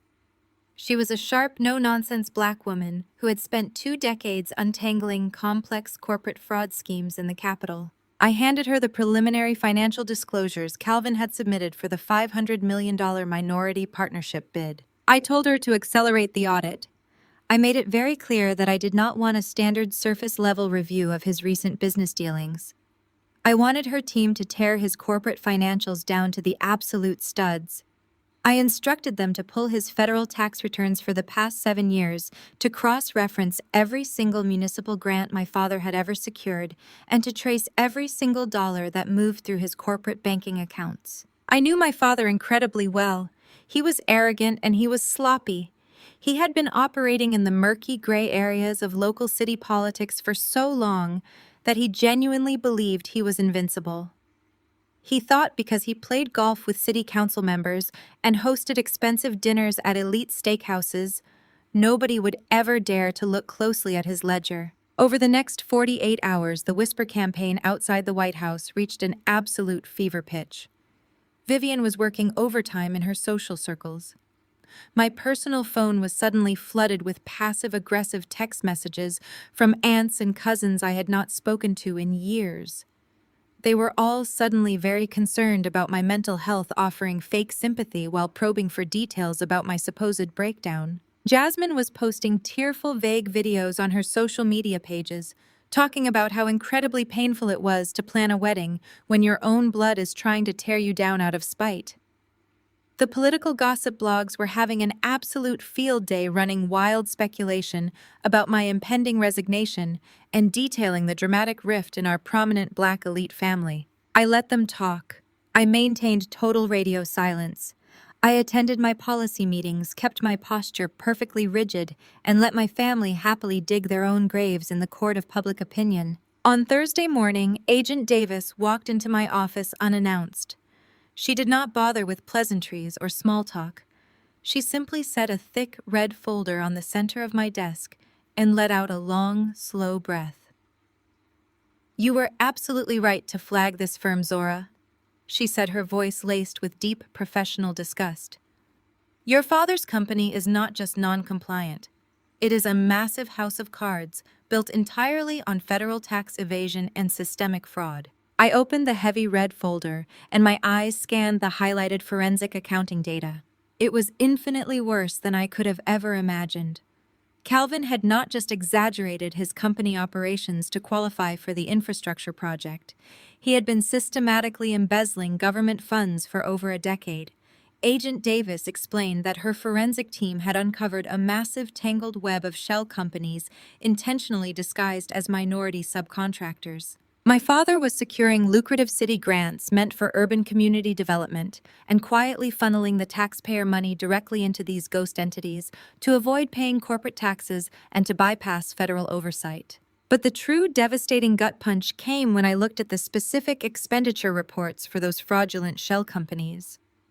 The embezzled taxpayer money was not being reinvested into his contracting business. It was being diverted directly into untraceable personal accounts. I traced the routing numbers with my pen, feeling a cold, absolute fury settle deep in my chest. There were thousands of dollars withdrawn every month to pay the commercial lease on Jasmine's failed luxury boutique. There were massive wire transfers explicitly used to cover her exorbitant credit card bills when she dropped out of Spelman. There were continuous monthly payments for the luxury high-rise apartment she currently lived in, while pretending to be a highly successful independent socialite for her wealthy white fiancé. My parents had literally stolen federal grant money, meant to rebuild underfunded neighborhoods just to finance my sister's glamorous fake lifestyle. They had starved my education and told me I was a financial burden while actively committing federal crimes to make sure the golden child never had to work a single day in her life. And now they were trying to partner with Trent Sterling's massive conglomerate to get their hands on a $500 million federal initiative. They were planning to use the exact same fraudulent shell companies to siphon off the national infrastructure budget just to pay for the upcoming engagement gala and secure their permanent place in high society. I sat in the soundproof conference room staring at the fluorescent yellow highlighter marks across the forensic accounting ledger. Agent Davis had mapped out every single fraudulent transaction with brutal clarity, and the sheer scale of the theft was breathtaking. My parents had not just bent a few local tax rules. They had engineered a systematic plundering of federal community development programs. I traced my finger down the itemized list of expenditures for the current fiscal quarter and stopped at a massive wire transfer dated just 3 weeks ago. The $50,000 deposit to secure the grand ballroom at the Waldorf Astoria for Jasmine's engagement gala was not paid from my father's personal checking account. It was wired directly from a dummy corporation named Apex Urban Initiatives. That specific corporation had received a federal grant 2 years ago intended to build a youth community center and a public park in Ward 8. The community center was never built. The park remained an empty dirt lot full of broken glass. Instead, the money meant to provide a safe space for underprivileged Black children was currently paying for crystal chandeliers, imported white roses, and beluga caviar for my sister's high society party. I turned the page, the thick paper feeling heavy in my hands. The $5,000 custom silk gown Jasmine planned to wear to the gala was written off as a corporate consulting fee. The luxury high-rise apartment Vivian had rented to hide Jasmine's academic failures was officially listed as a commercial field office. They had literally built a fortress of stolen wealth entirely off the backs of the communities my father pretended to uplift at his charity dinners. They looked down on me because I worked night shifts and wore off the rack suits to Howard University. They told me I was socially unfit to mingle with the elite because I did not possess their refined aristocratic grace. But their entire aristocratic existence was a criminal illusion. They were wearing stolen taxpayer money while telling me I was the embarrassment of the family. Agent Davis closed her master file and leaned back in her chair, lacing her fingers together. Her dark eyes were perfectly serious, holding no judgment, only absolute professional readiness. We have more than enough hard evidence to move forward, Zora. The Department of Justice can issue the subpoenas today. We can freeze all of his corporate and personal assets by 5 o'clock. Your father's firm will be completely paralyzed before dinner. How do you want to play this? I looked down at the fraudulent invoice for the Waldorf Astoria ballroom. A cold, strategic calm washed over my entire body. If we froze Calvin's assets right now, he would panic and cancel the engagement gala. He would claim a sudden banking error or a corporate misunderstanding. He would quietly try to settle the debts, and the Sterling family would cleanly pull their infrastructure bid and walk away claiming they had absolutely no idea their minority partner was corrupt. Trent Sterling would escape the consequences of his felony bribery attempt at the White House gates. They would all scatter into the shadows, and I would be left to clean up the bureaucratic mess. I am not letting them scatter, I said, my voice ringing with icy authority. I am not letting Sterling Global claim ignorance, and I am certainly not letting my father hide his crimes behind closed doors. You prepare the federal indictments, Agent Davis. You draft the asset seizure orders, and you get the Department of Justice warrants signed and ready to execute. But you do not pull the trigger today. Agent Davis tilted her head, a slow, knowing smile spreading across her face. You want to drop the net when all the fish are swimming in the same pond? I closed the red folder and slid it back across the table to her. I want to drop the net when they are sitting down for dinner. Hold the execution orders until Saturday night. I left the secure conference room and took the private elevator back up to the West Wing. The whisper campaign my mother had orchestrated was still actively tearing through the Capitol, but it no longer felt like a threat. It felt like white noise. Let Vivian tell her country club friends that I was having a mental breakdown. Let Jasmine cry to her bridesmaids about how jealous I was of her engagement ring. They were happily arranging deck chairs on a sinking ship. I walked into my office and found Julian standing by my desk, his arms crossed over his chest. He looked visibly relieved to see me holding a steady, confident posture. Zora, we have a highly unusual situation, he said, gesturing toward my blinking, secure phone line. Maya has been holding the call for 5 minutes. I tried to route it to the communications office, but the caller absolutely refused to speak to anyone except the Deputy Director of Public Engagement. Who is holding Julian? William Sterling, he replied, his voice hushed. The billionaire patriarch himself. He completely bypassed your father's corporate office and called the White House directly. Trent must have finally confessed to his father about the disaster at the security gates. I felt a sharp thrill of anticipation. William Sterling was an old money shark. He did not care about society gossip, and he certainly did not care about Jasmine's wedding aesthetics. He only cared about protecting his empire. If Calvin was dodging his calls because he was busy dealing with the fallout of his frozen credit accounts, William was cutting out the middleman to assess the threat level for himself. I walked behind my desk and pressed the blinking green button on the console, picking up the receiver. This is Zora. Deputy Director, it is a profound honor to finally speak with you. William Sterling's voice was a rich, deep baritone entirely stripped of the frantic, pathetic desperation his son had displayed. He spoke with the smooth, practiced cadence of a man who owned entire city blocks.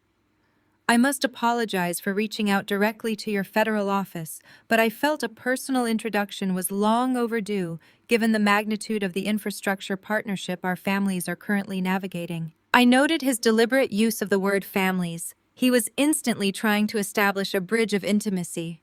The honor is mine, Mr. Sterling, I replied, keeping my tone exceptionally polite and perfectly guarded. I understand you are finalizing the merger details with my father's contracting firm this week. William let out a smooth, calculating chuckle. We are indeed attempting to finalize the paperwork, though I must admit your father has been rather difficult to reach over the past 48 hours. I imagine he is simply overwhelmed with the upcoming engagement festivities. However, my primary concern is the integrity of the federal bid. Trent informed me that you and he had a rather passionate misunderstanding regarding the compliance regulations at the White House earlier this week. A passionate misunderstanding? That was certainly one way to describe a felony bribery attempt and a Secret Service escort. Compliance is the foundation of this administration. Mr. Sterling, I replied smoothly. I assure you there was no misunderstanding on my end. I appreciate a woman who values strict compliance, William countered without missing a beat, which brings me to the reason for my call. I am a man who prefers to do business with the architect, not the contractor. Your father is a capable man, but it is abundantly clear to me that you are the true visionary behind this $500 million initiative. He was incredibly good at this. He was seamlessly discarding my father, acknowledging my supreme authority, and offering me the exact professional respect my family had denied me my entire life. The engagement gala for Trent and Jasmine is being held this Saturday evening at the Waldorf Astoria. William continued, his voice warming with artificial charm. My family is hosting the event, and I would be absolutely honored if you would attend. Not merely as a guest, Zora, but as our keynote federal representative. I want you to take the stage and speak directly to our executive board about the future of minority partnerships in this country. We want to show our absolute commitment to your federal vision. I stood looking out the window at the Washington Monument, letting his invitation hang in the air. Just a few days ago, Calvin and Vivian had sent me a text message explicitly telling me I was not welcome at this exact same event. They had told me my cheap suits would embarrass them. They had told me there was no space for me at their table. Now, the billionaire paying for the entire evening was personally begging me to take the stage as his guest of honor. He was inadvertently offering me the perfect weapon. I would be absolutely delighted to deliver the keynote address, Mr. Sterling, I said, my voice ringing with total flawless professionalism. I will have my security detail coordinate the logistics with the Waldorf Astoria event staff. Wonderful, William replied, the relief practically vibrating through the phone line. We will reserve the seat of honor for you right at the center table. We eagerly anticipate your arrival, Deputy Director. I hung up the phone and looked over at Julian, who had been listening to my half of the conversation with wide eyes. He slowly shook his head, a grin breaking across his face. You are actually going to the gala. You are walking right into the lion's den. I picked up my pen and tapped it against the heavy mahogany desk. I am not walking into the lion's den, Julian. I am locking the doors and setting the den on fire. I want you to contact the Secret Service and request a full federal protection detail for Saturday night. And tell Maya to call my personal tailor. I need a new dress. Saturday evening arrived with the kind of crisp, clear air that makes Washington feel electric. I stood in front of the floor-to-ceiling mirror in my bedroom, running my hands down the structured bodice of my custom emerald green gown. My tailor had worked a minor miracle, completing the dress in under 48 hours. It was a masterpiece of architectural silk wrapping around me like liquid armor and pooling elegantly at my feet. It did not look anything like the cheap off-the-rack suits my mother had mocked in her text message earlier this week. It looked like absolute unyielding power. Maya. My assistant stepped into the room holding a velvet box containing a simple diamond collar necklace I had bought for myself to celebrate my promotion last year. She fastened it around my neck, smoothing the line of my collarbone. Julian was waiting in the living room, coordinating with the Secret Service detail assigned to me for the evening. Since William Sterling had officially registered me as the keynote federal representative, the White House security protocol was fully activated. I was not walking into the Waldorf Astoria as a discarded +1. I was arriving as a protected extension of the executive branch of the United States government. When I stepped out of my condo building, the federal motorcade was already idling at the curb. 2 sleek black SUVs flanked my primary vehicle. The agents stood by the open doors, their earpieces visible, their expressions completely stoic. I slid into the back seat next to Julian, who handed me the final index cards for my speech. We rode through the city streets in comfortable silence. I watched the city lights blur past the tinted windows, thinking about the staggering amount of stolen community funds currently financing the party I was about to crash. My parents had robbed our own people just to buy a seat at a table where they were not even respected. Tonight, I was taking that table, flipping it over, and burning the room to the ground. The Waldorf Astoria was a fortress of Gilded Age luxury. As our motorcade pulled into the grand circular driveway, the regular valet service immediately stepped back. They recognized the federal plates. A team of senior hotel managers rushed out to greet us, their faces flushed with panicked excitement. They had been informed by William Sterling's team that a high-ranking White House official was the guest of honor, but seeing the actual security apparatus deploy in their driveway clearly elevated their anxiety. Agent Jackson, the same towering man who had escorted Trent away from the West Wing gates, opened my door. He offered his hand, and I stepped out onto the pristine pavement. Flashbulbs from society photographers stationed behind the velvet ropes immediately began popping. They recognized my face from the cover of Capital Elite magazine. Murmurs rippled through the crowd of onlookers as Julian and Maya flanked me, trailing just a step behind, while the armed agents formed a protective wedge around us. We walked through the opulent lobby, bypassing the standard guest check-in and moving directly toward the grand ballroom. The heavy mahogany double doors were closed, guarded by private event security. When they saw Agent Jackson approaching, they immediately stepped aside and reached for the heavy brass handles. I paused for a fraction of a second, taking a deep, steadying breath. Behind those doors was the culmination of 35 years of emotional abuse, financial manipulation, and absolute toxic cruelty. My family was inside celebrating a criminal illusion. I gave Agent Jackson a slight nod, and he pushed the heavy doors open. The ballroom was a breathtaking display of stolen wealth. Massive crystal chandeliers hung from the vaulted ceilings, casting a warm golden glow over dozens of circular tables, draped in imported white silk. Towering centerpieces of rare white orchids and hydrangeas dominated the room. Waiters in crisp tuxedos circulated with silver trays of champagne and beluga caviar. The room was packed with the most powerful political brokers and old money billionaires in the city, all laughing and networking under the false assumption that this evening represented a massive, profitable corporate merger. Agent Jackson stepped into the ballroom first, followed immediately by 3 other federal agents who fanned out to secure the immediate perimeter. The sudden, aggressive presence of armed federal security caused the nearest tables to fall completely silent. Heads began to turn. Conversations trailed off into confused whispers as the wealthiest people in the capital stopped to see what was happening.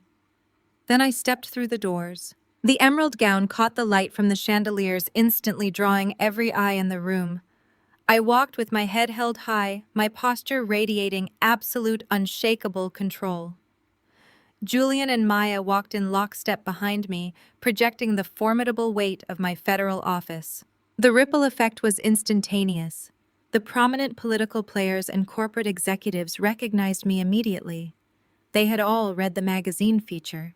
They all knew I held the keys to the $500 million infrastructure bill. The room went from a low hum of chatter to a dead echoing silence in a matter of seconds. You could have heard a single pin drop on the polished marble floor. My eyes swept across the sea of faces, cutting through the crowd, until I found the head table positioned right at the center of the ballroom floor. Jasmine was standing near her chair, holding the arm of her wealthy white fiancé. She was wearing the $5,000 custom silk gown paid for by the stolen community center funds. She was smiling her perfect practice socialite smile, but the moment her eyes locked onto mine, the expression completely shattered. All the color violently drained from her face, leaving her looking sickly and hollow. She physically recoiled, bumping into Trent, who was staring at me with his mouth hanging slightly open, his face slick with a sudden terrified sweat. He remembered exactly what happened the last time he saw me flanked by these specific federal agents. Vivian was standing on the other side of the table, conversing with a group of wealthy older women from her exclusive country club. She was wearing an extravagant diamond necklace and holding a crystal flute of vintage champagne. I watched her turn her head, annoyed by the sudden heavy silence that had consumed the ballroom. Her gaze tracked the stares of the crowd, tracing the path from the center table all the way to the grand entrance. When Vivian saw me standing there radiating federal authority and surrounded by elite security, her mind simply could not process the reality in front of her. This was the daughter she had deemed too embarrassing to invite. This was the woman she had tried to destroy with a vicious whisper campaign. This was the scapegoat she had financially starved for years. Her manicured fingers went completely limp. The crystal champagne flute slipped from her grasp, plummeting toward the floor. The sound of the delicate glass shattering against the polished marble echoed like a gunshot through the silent ballroom. The sharp sound of the shattering crystal broke the spell that had frozen the ballroom. The noise snapped the room back to reality. Before a single waiter could rush forward with a cloth to clean up my mother's mess, William Sterling made his move. The billionaire patriarch did not care about the broken glass or my mother's sudden absolute paralysis. He bypassed my parents entirely and marched directly toward the grand entrance where I stood. He extended both of his hands, a wide, welcoming smile completely transforming his harsh, aristocratic features. He greeted me not as a future relative, but as a conquering monarch. Trent trailed a few steps behind his father, looking like a man walking to his own execution. The arrogant boy who had threatened my career on the sidewalk just days ago was now staring at the floor, his shoulders hunched in total submission. Deputy Director Williams said, his booming voice carrying over the sudden frantic whispers of the crowd. "We are profoundly honored by your presence tonight. Your arrival truly elevates this entire evening." I shook his hands, maintaining my flawless professional composure while letting my gaze slide over to his son. "The pleasure is entirely mine, Mr. Sterling," I replied, my voice projecting clearly across the silent space. "I have been looking forward to this event all week." William clapped Trent heavily on the back, pushing him forward. Trent mumbled a pathetic greeting, refusing to make direct eye contact with me or the federal agents flanking my sides. He was visibly vibrating with terror, acutely aware that his freedom depended entirely on my discretion. Watching the wealthiest white man in the room fawn over me triggered an immediate primal survival instinct in my parents. Calvin and Vivian realized their entire social standing was evaporating in real time. They saw William Sterling treating me with ultimate reverence, and they knew they had to align themselves with my power immediately, or risk looking like fools in front of the entire Washington elite. Vivian kicked the shards of her broken champagne glass under the tablecloth and plastered on the most terrifyingly fake smile I had ever seen. She rushed forward, grabbing my free arm with a desperate claw-like grip. Calvin flanked my other side, his chest puffed out as he forcefully inserted himself into the interaction with William. "We are just so incredibly proud of our Zora," my father boomed, projecting his deep baritone voice for the surrounding tables to hear. "She works so hard for the administration. We barely get to see her, but family always comes first. Is not that right, baby girl?" The sheer audacity of his pivot was breathtaking. Just this morning, they had explicitly told me there was no space for me at this event. Now Calvin was gripping my shoulder like I was his greatest accomplishment. Vivian flagged down the society photographers who were hovering near the entrance. She pulled me close, her manicured fingers digging painfully into the silk of my emerald gown. Through her wide, perfectly white teeth, she whispered a frantic command into my ear. "Smile for the cameras, Zora.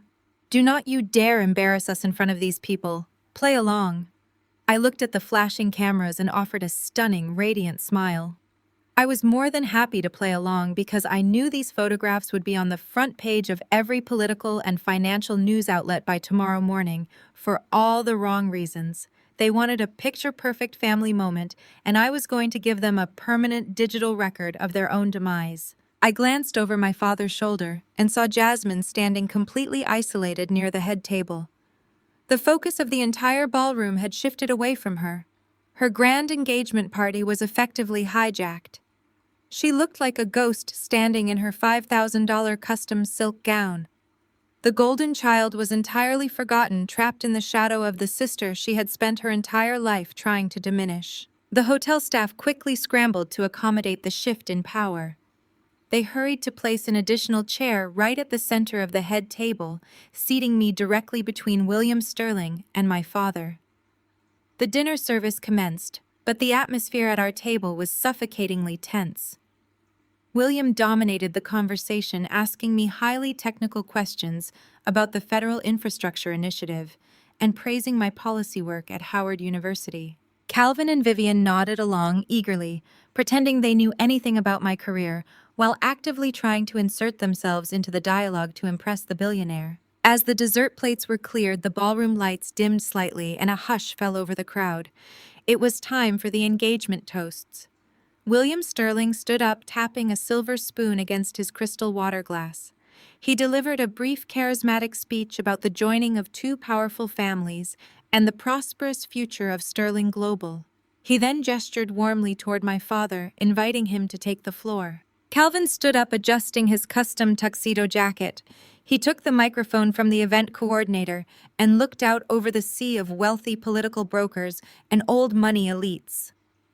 He was in his element, feeding off the attention of the room. He delivered a masterclass in gaslighting. He started by praising Jasmine and Trent, but he quickly pivoted the focus back to himself and his own legacy.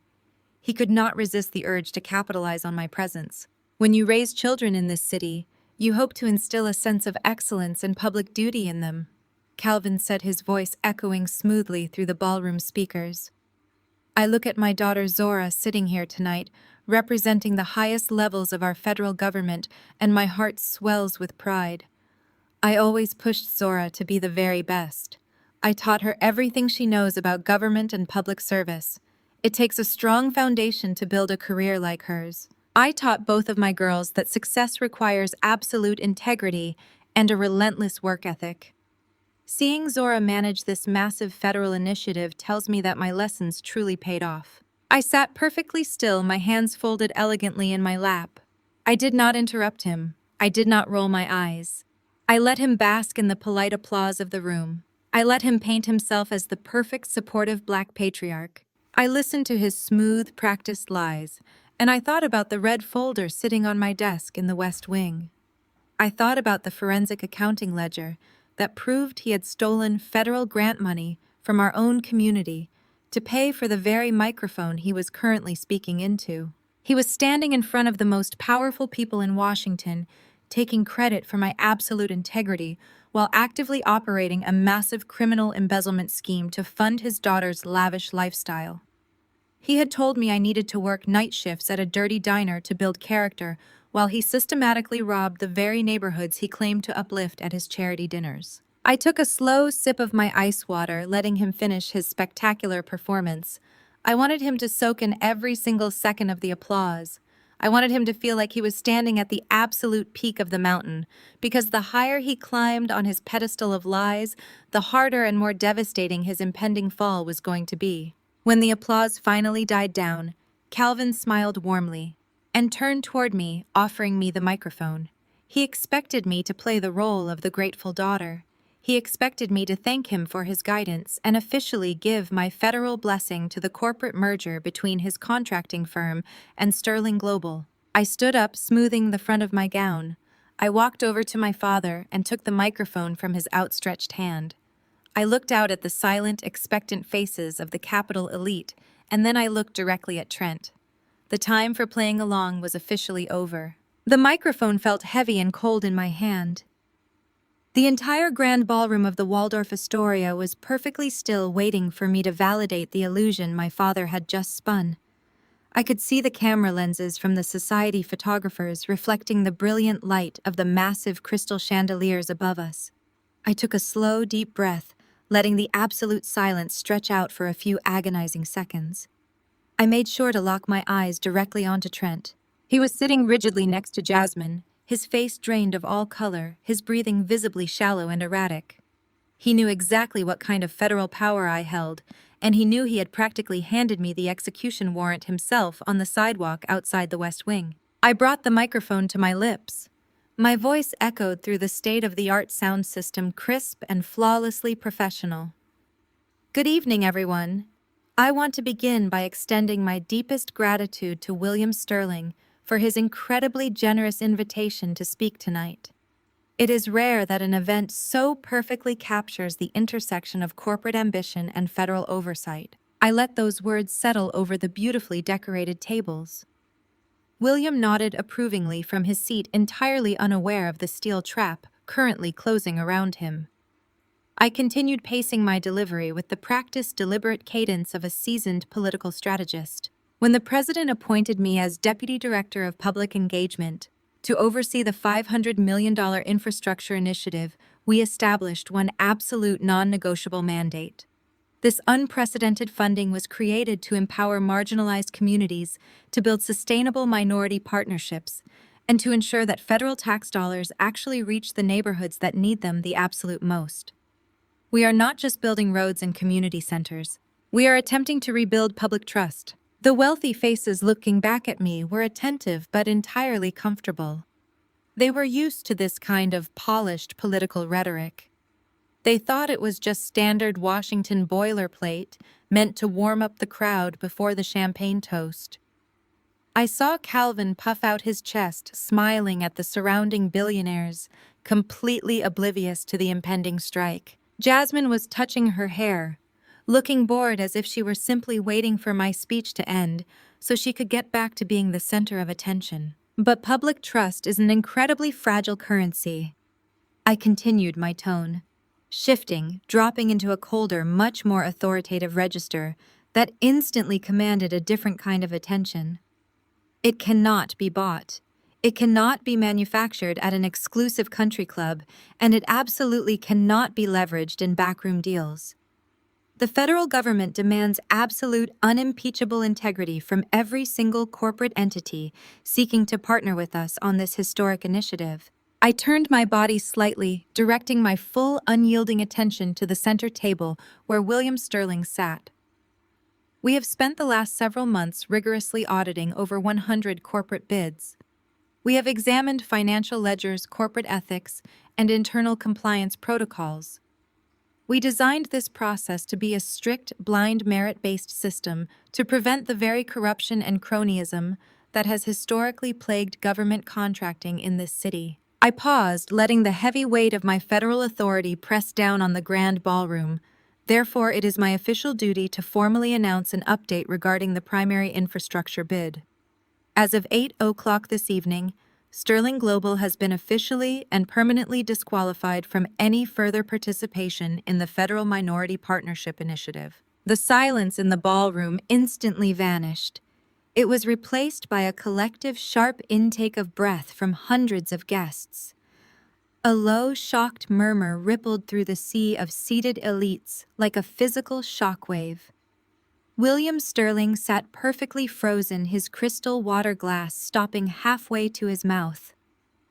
Calvin looked as though he had been physically struck, his jaw dropping open in total disbelief. Vivian let out a small, confused gasp, grabbing my father's arm. I did not give them a single second to recover. I raised my voice slightly, cutting through the rising noise of the room with surgical precision. This immediate disqualification is the direct result of a documented, unethical, and illegal attempt to bribe a federal official. I lowered the microphone just a fraction and looked directly at Trent. He was shaking uncontrollably. He looked like a man standing on the trapdoor of a gallows, knowing the lever was about to be pulled. Earlier this week, a senior executive representing Sterling Global approached the northwest gate of the White House, I said, making sure every single person in the room could hear the damning details clearly. This executive explicitly offered me a highly lucrative corporate board seat and guaranteed financial kickbacks in exchange for manipulating the federal review process to ensure Sterling Global received the $500 million contract. The murmurs in the crowd morphed into loud, frantic whispers. Reporters who had been brought in to cover a high society wedding were now frantically typing on their phones, realizing they were witnessing the real-time collapse of a multi-billion-dollar corporate empire. The flashbulbs started popping again, not capturing a happy family moment but documenting a massive federal scandal. When I rejected this quid pro quo bribe, I continued locking my gaze onto Trent so fiercely he actually flinched back in his chair. I was immediately threatened with severe political retaliation. The executive claimed that Sterling Global possessed enough political leverage to have me terminated from my federal position if I did not comply with his illegal demands. He threatened to ruin my reputation and my career simply because I refused to violate federal law for his personal gain. I looked back at William Sterling. The patriarch of the family was no longer smiling. The color had completely drained from his harsh, aristocratic face, leaving him looking pale and suddenly very old. He was a ruthless businessman who had built his empire on control and leverage, and it only took him 3 seconds to do the math. He did not need me to say Trent's name out loud. He knew exactly who had jeopardized his entire corporate legacy. William turned his head slowly, leveling a look of pure, unadulterated, murderous rage at his son. Trent shrank back in his chair, looking like a terrified child. He tried to shake his head to deny it, but his sheer panic was a blatant confession. Jasmine sat frozen next to him, her eyes darting between Trent and William, completely failing to comprehend that her fairy tale wedding was collapsing alongside the corporate merger. The illusion of their untouchable wealth and their pristine society reputation was completely shattered. I stood at the front of the room, holding the microphone, and feeling the absolute power of the truth burning through the ballroom.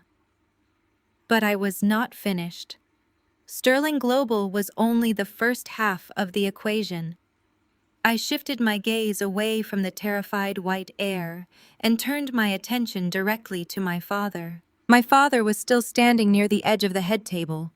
His posture was rigid, but a confused, hesitant smile remained frozen on his face. In his profound narcissism, he actually thought I was doing this for him. He thought I was publicly executing the Sterling family to give his contracting firm absolute leverage over the federal bid. He genuinely believed I was clearing the path for him to take total control. I tightened my grip on the microphone. The cold metal grounded me. As I mentioned earlier, I continued, my voice slicing through the heavy silence of the ballroom. The infrastructure initiative was designed to uplift minority communities. It was meant to fund youth centers, public parks, and affordable housing in neighborhoods that have been historically starved of resources. To ensure that money reaches its intended destination, the federal government requires our primary contractors to operate with flawless financial transparency.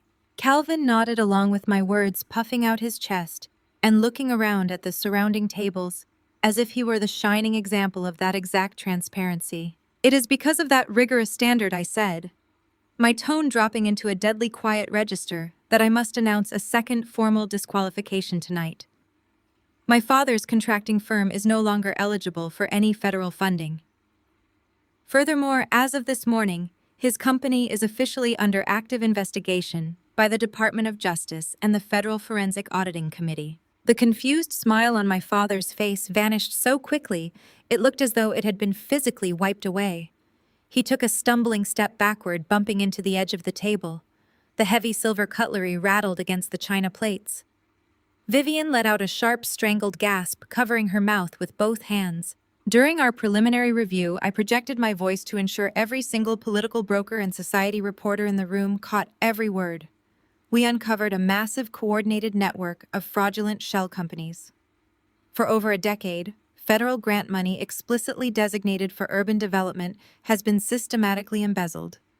The funds meant to build a community center in Ward 8 were never used for construction. The money meant to clear a hazardous lot for a public park was never deployed. I stepped out from behind the podium, closing the physical distance between myself and my family. Instead, I said, gesturing to the opulent space around us, that stolen taxpayer money was diverted into hidden personal accounts.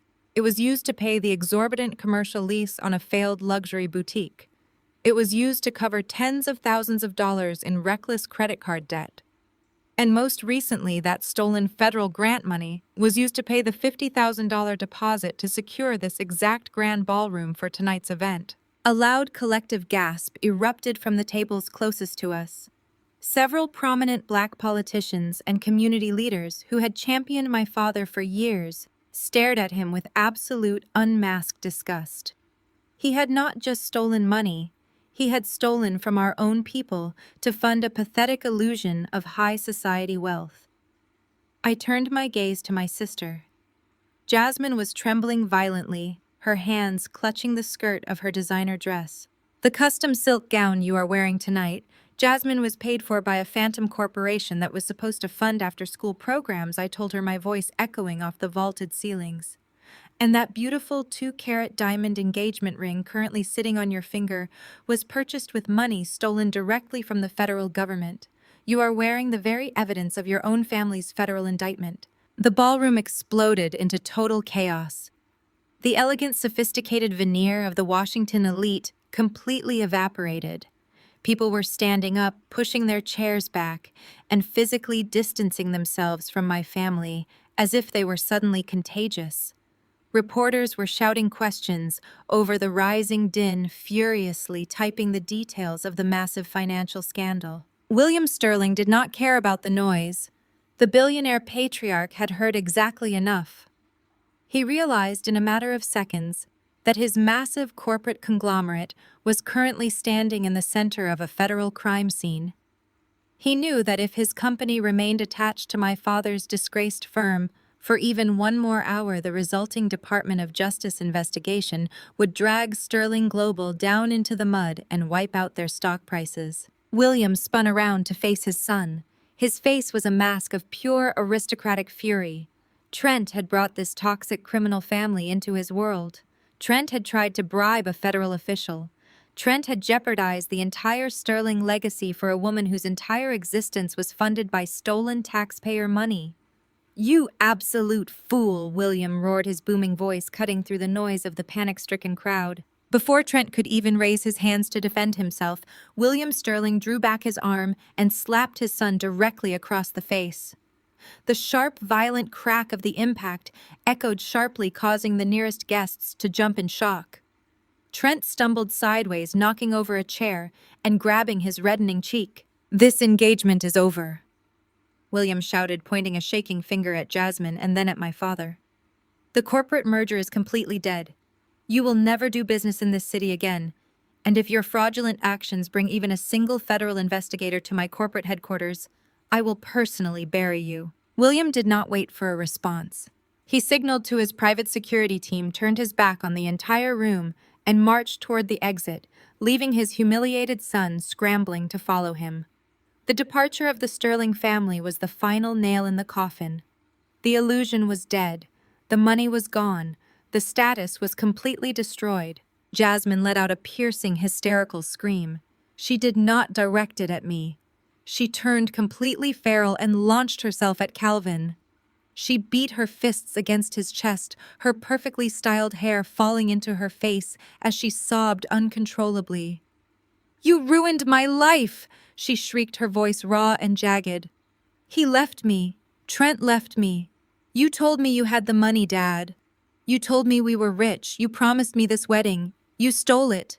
You stole everything, and now I have nothing." Vivian tried to intervene, grabbing Jasmine's arms to pull her away, but Jasmine shoved our mother backward with violent force. Vivian stumbled, her expensive heels slipping on the marble floor, and she crashed into a nearby table, sending a centerpiece of white orchids tumbling to the ground. Calvin did not try to defend himself against Jasmine's blows. The arrogant, tyrannical man who had spent my entire life making me feel small was completely gone. His chest heaved as he looked around the room, watching his wealthy peers turning their backs on him in absolute disgust. He saw the society photographers snapping pictures of his crying daughter and his fallen wife. He realized that by tomorrow morning he would be completely bankrupt, socially exiled, and facing federal prison. His knees simply gave out. Calvin collapsed onto the polished marble floor. He fell right into the scattered shards of my mother's broken champagne glass. He put his face in his hands, his broad shoulders shaking as his entire empire turned to ash around him. I stood there for one final moment, watching the destruction. I felt no pity. I felt no remorse. I felt only the clean, sharp sensation of absolute justice. I turned the microphone off and handed it smoothly to a terrified event coordinator standing nearby. I did not say another word to my parents or my sister. I simply turned my back on them. Agent Jackson stepped forward, clearing a wide path through the stunned crowd of guests.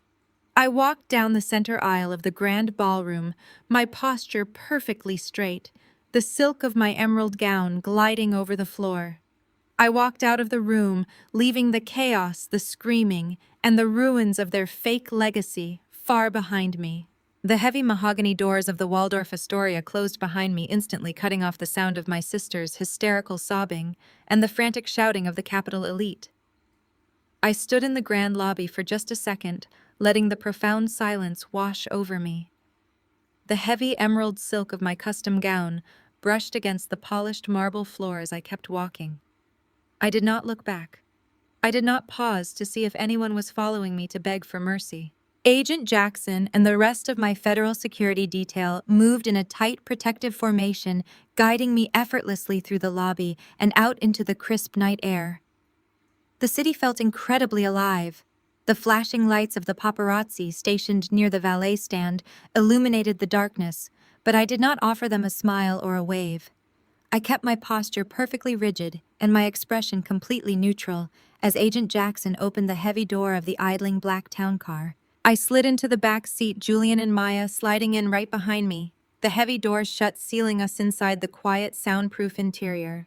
As the federal motorcade pulled away from the curb, merging seamlessly into the late-night traffic, my secure phone began to vibrate violently inside my clutch. It buzzed with a relentless, frantic energy. I pulled it out and looked at the glowing screen. It was my mother. Vivian was firing off text messages with the speed of a desperate, cornered animal. "Zora, you have to come back inside right now. Zora, please tell Mr. Sterling you made a mistake. Zora, your father is having a panic attack on the floor. You have to tell the press you are lying. You are destroying our family.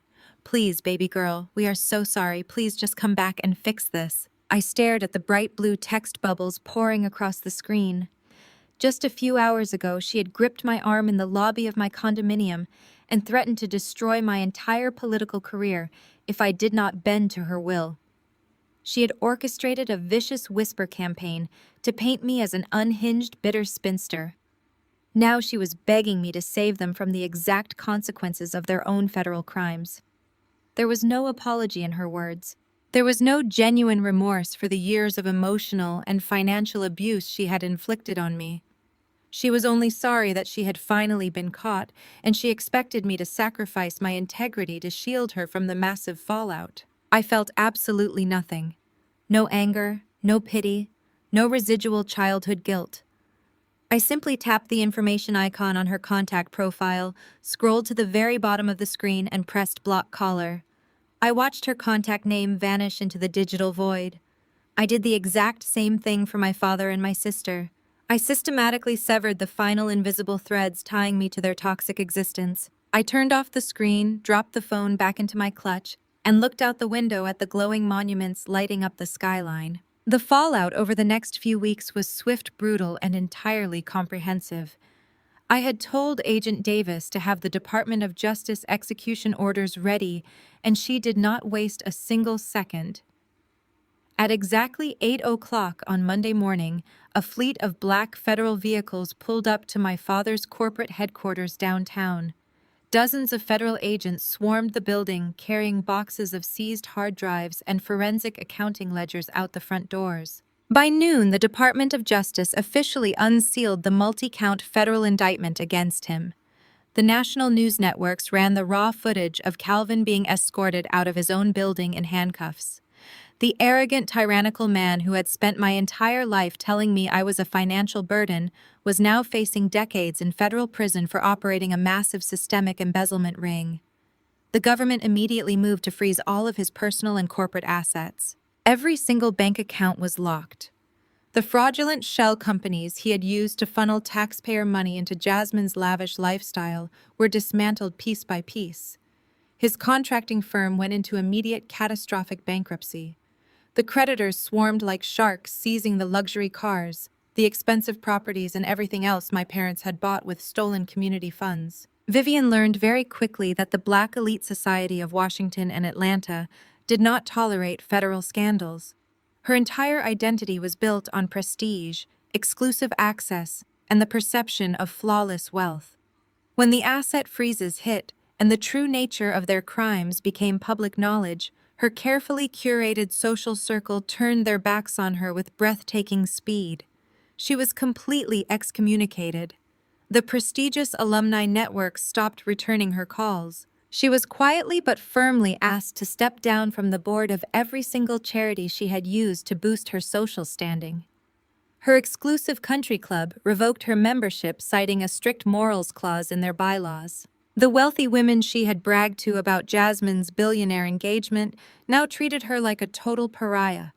She had sold her soul and destroyed her relationship with her eldest daughter just to secure a seat at the high society table, and now she was not even allowed in the building.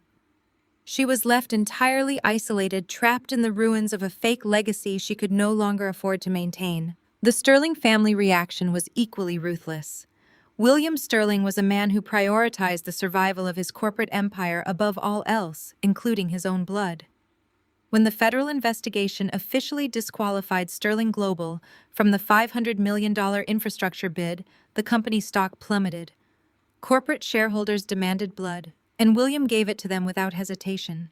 In a desperate bid to preserve the company's federal security clearance and distance the conglomerate from the bribery scandal, William entirely sacrificed his son. Trent was officially stripped of his vice president title and forcibly removed from the executive board.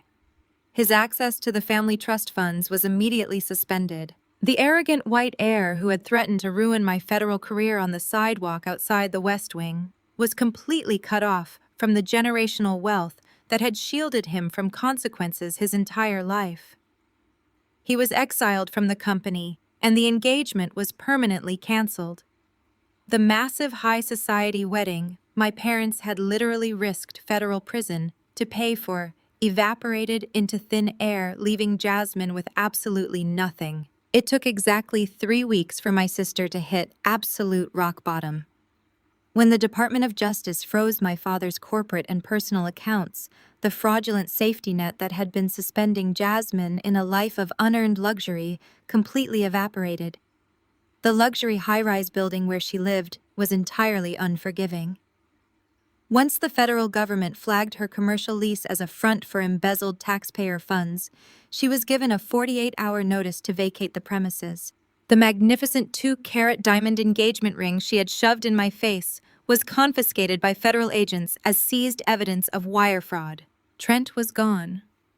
The wealthy high society bridesmaids who had happily drank her stolen champagne stopped returning her calls. The exclusive socialites who had fawned over her upcoming wedding treated her like she was completely invisible. She was 32 years old, with no college degree, no work history, and absolutely no independent ability to survive in the real world. For her entire life, my parents had shielded her from the consequences of her own actions. Now, with Calvin facing decades in federal prison and Vivian completely exiled from the black elite social circles of Washington, there was nobody left to bail the golden child out of her mess. Nobody except me. I was sitting at the marble kitchen island in my Georgetown condo enjoying my morning coffee when the first email arrived. I had changed my personal cell phone number the day after the engagement gala, and I had instructed the security desk at my building to permanently deny entry to anyone sharing my last name. The only way Jasmine could possibly reach me was through my old personal email address. I opened my laptop and saw her message sitting at the top of my inbox. The subject line was completely frantic, written in all capital letters, begging me to read it. I took a slow sip of my dark roast coffee and clicked the message open. It was a masterclass in deflection and absolute lack of accountability. Jasmine wrote paragraph after paragraph detailing how deeply she was suffering. She complained about the humiliation of being evicted and the cruelty of the Sterling family. But the most revealing part of her lengthy message was how quickly she threw our parents entirely under the bus. She blamed Calvin and Vivian for everything. She claimed they had lied to her about where the money was coming from. She insisted she was the true victim of their federal crimes. She wrote that she was entirely innocent and that our parents had manipulated her just as badly as they had manipulated me. Then came the inevitable request. She asked if she could move into my guest bedroom just for a few months until she could get back on her feet. She promised she would not be a burden. She tried to invoke a sense of sisterly loyalty, reminding me that we were the only family we had left. I sat in the quiet warmth of my beautiful, secure home and read her desperate, pleading words. A decade ago, an email like this would have triggered a massive wave of anxiety and misplaced guilt. I would have felt obligated to rescue her. I would have compromised my own peace to save her from drowning. But I looked at the screen and I felt absolutely nothing. I felt no anger and no resentment. I just felt a profound, permanent detachment.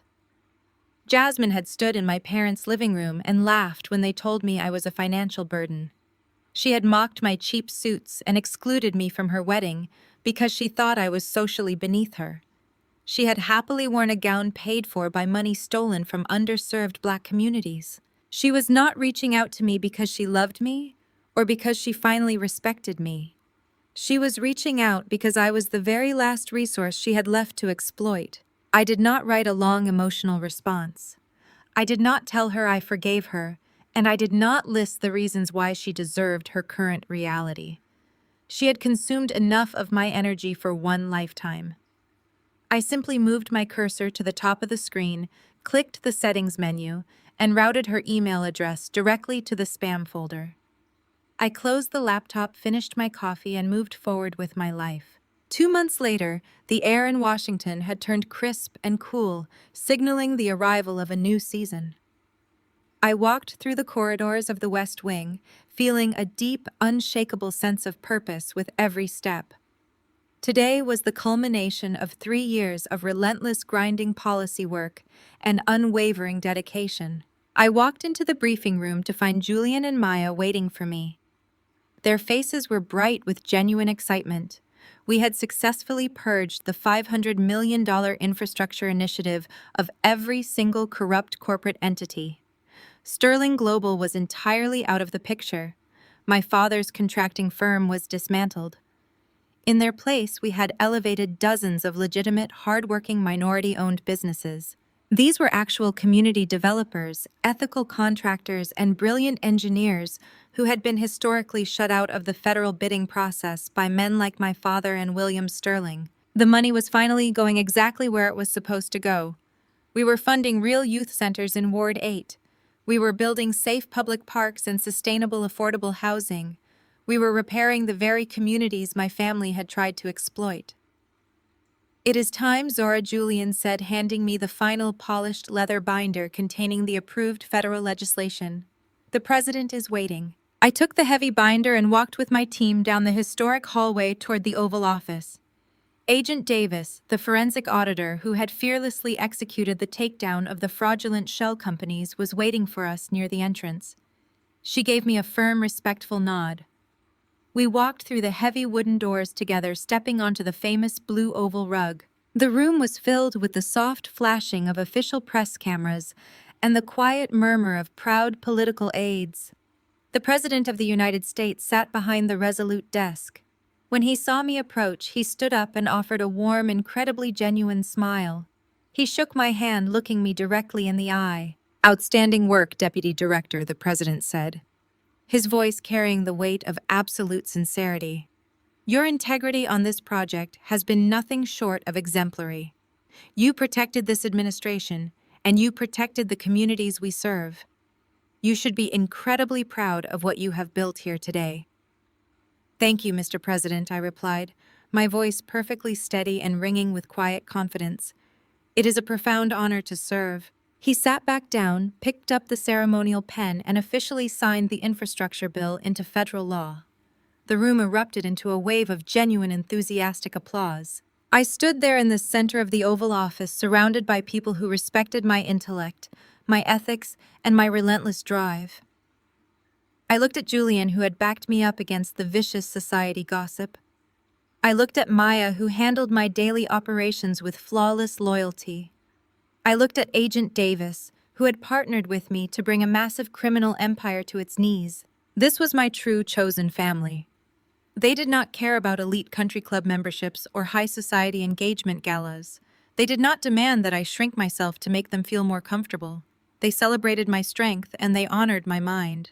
I had spent the first 20 years of my life desperately trying to earn a seat at a table that was actively being paid for with stolen money and false promises. I had starved myself of my own potential, trying to fit into an incredibly toxic mold designed by two parents who only loved the illusion of power. They had kicked me out into the cold, assuming I would fail, assuming I would come crawling back to them begging for scraps of their conditional affection. But they had fundamentally underestimated who I was. When they threw me out, I did not break. I built a ladder, and I climbed it until I reached a room they could never even dream of entering. I learned the hard way that blood does not make you family respect does. You do not owe your loyalty to people who constantly demand your sacrifice while refusing to acknowledge your humanity. You have the absolute right to protect your peace, to block the numbers of those who tear you down, and to walk away from tables where your worth is constantly being questioned. Have you ever had to cut off toxic relatives to protect your peace? I had spent the first 20 years of my life desperately trying to earn a seat at a table that was actively being paid for with stolen money and false promises.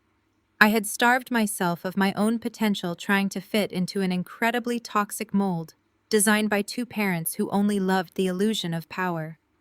They had kicked me out into the cold, assuming I would fail, assuming I would come crawling back to them begging for scraps of their conditional affection. But they had fundamentally underestimated who I was. When they threw me out, I did not break. I built a ladder, and I climbed it until I reached a room they could never even dream of entering. I learned the hard way that blood does not make you family respect does. Have you ever had to cut off toxic relatives to protect your peace? Let me know in the comments. Hit like and subscribe if you believe in taking your power back.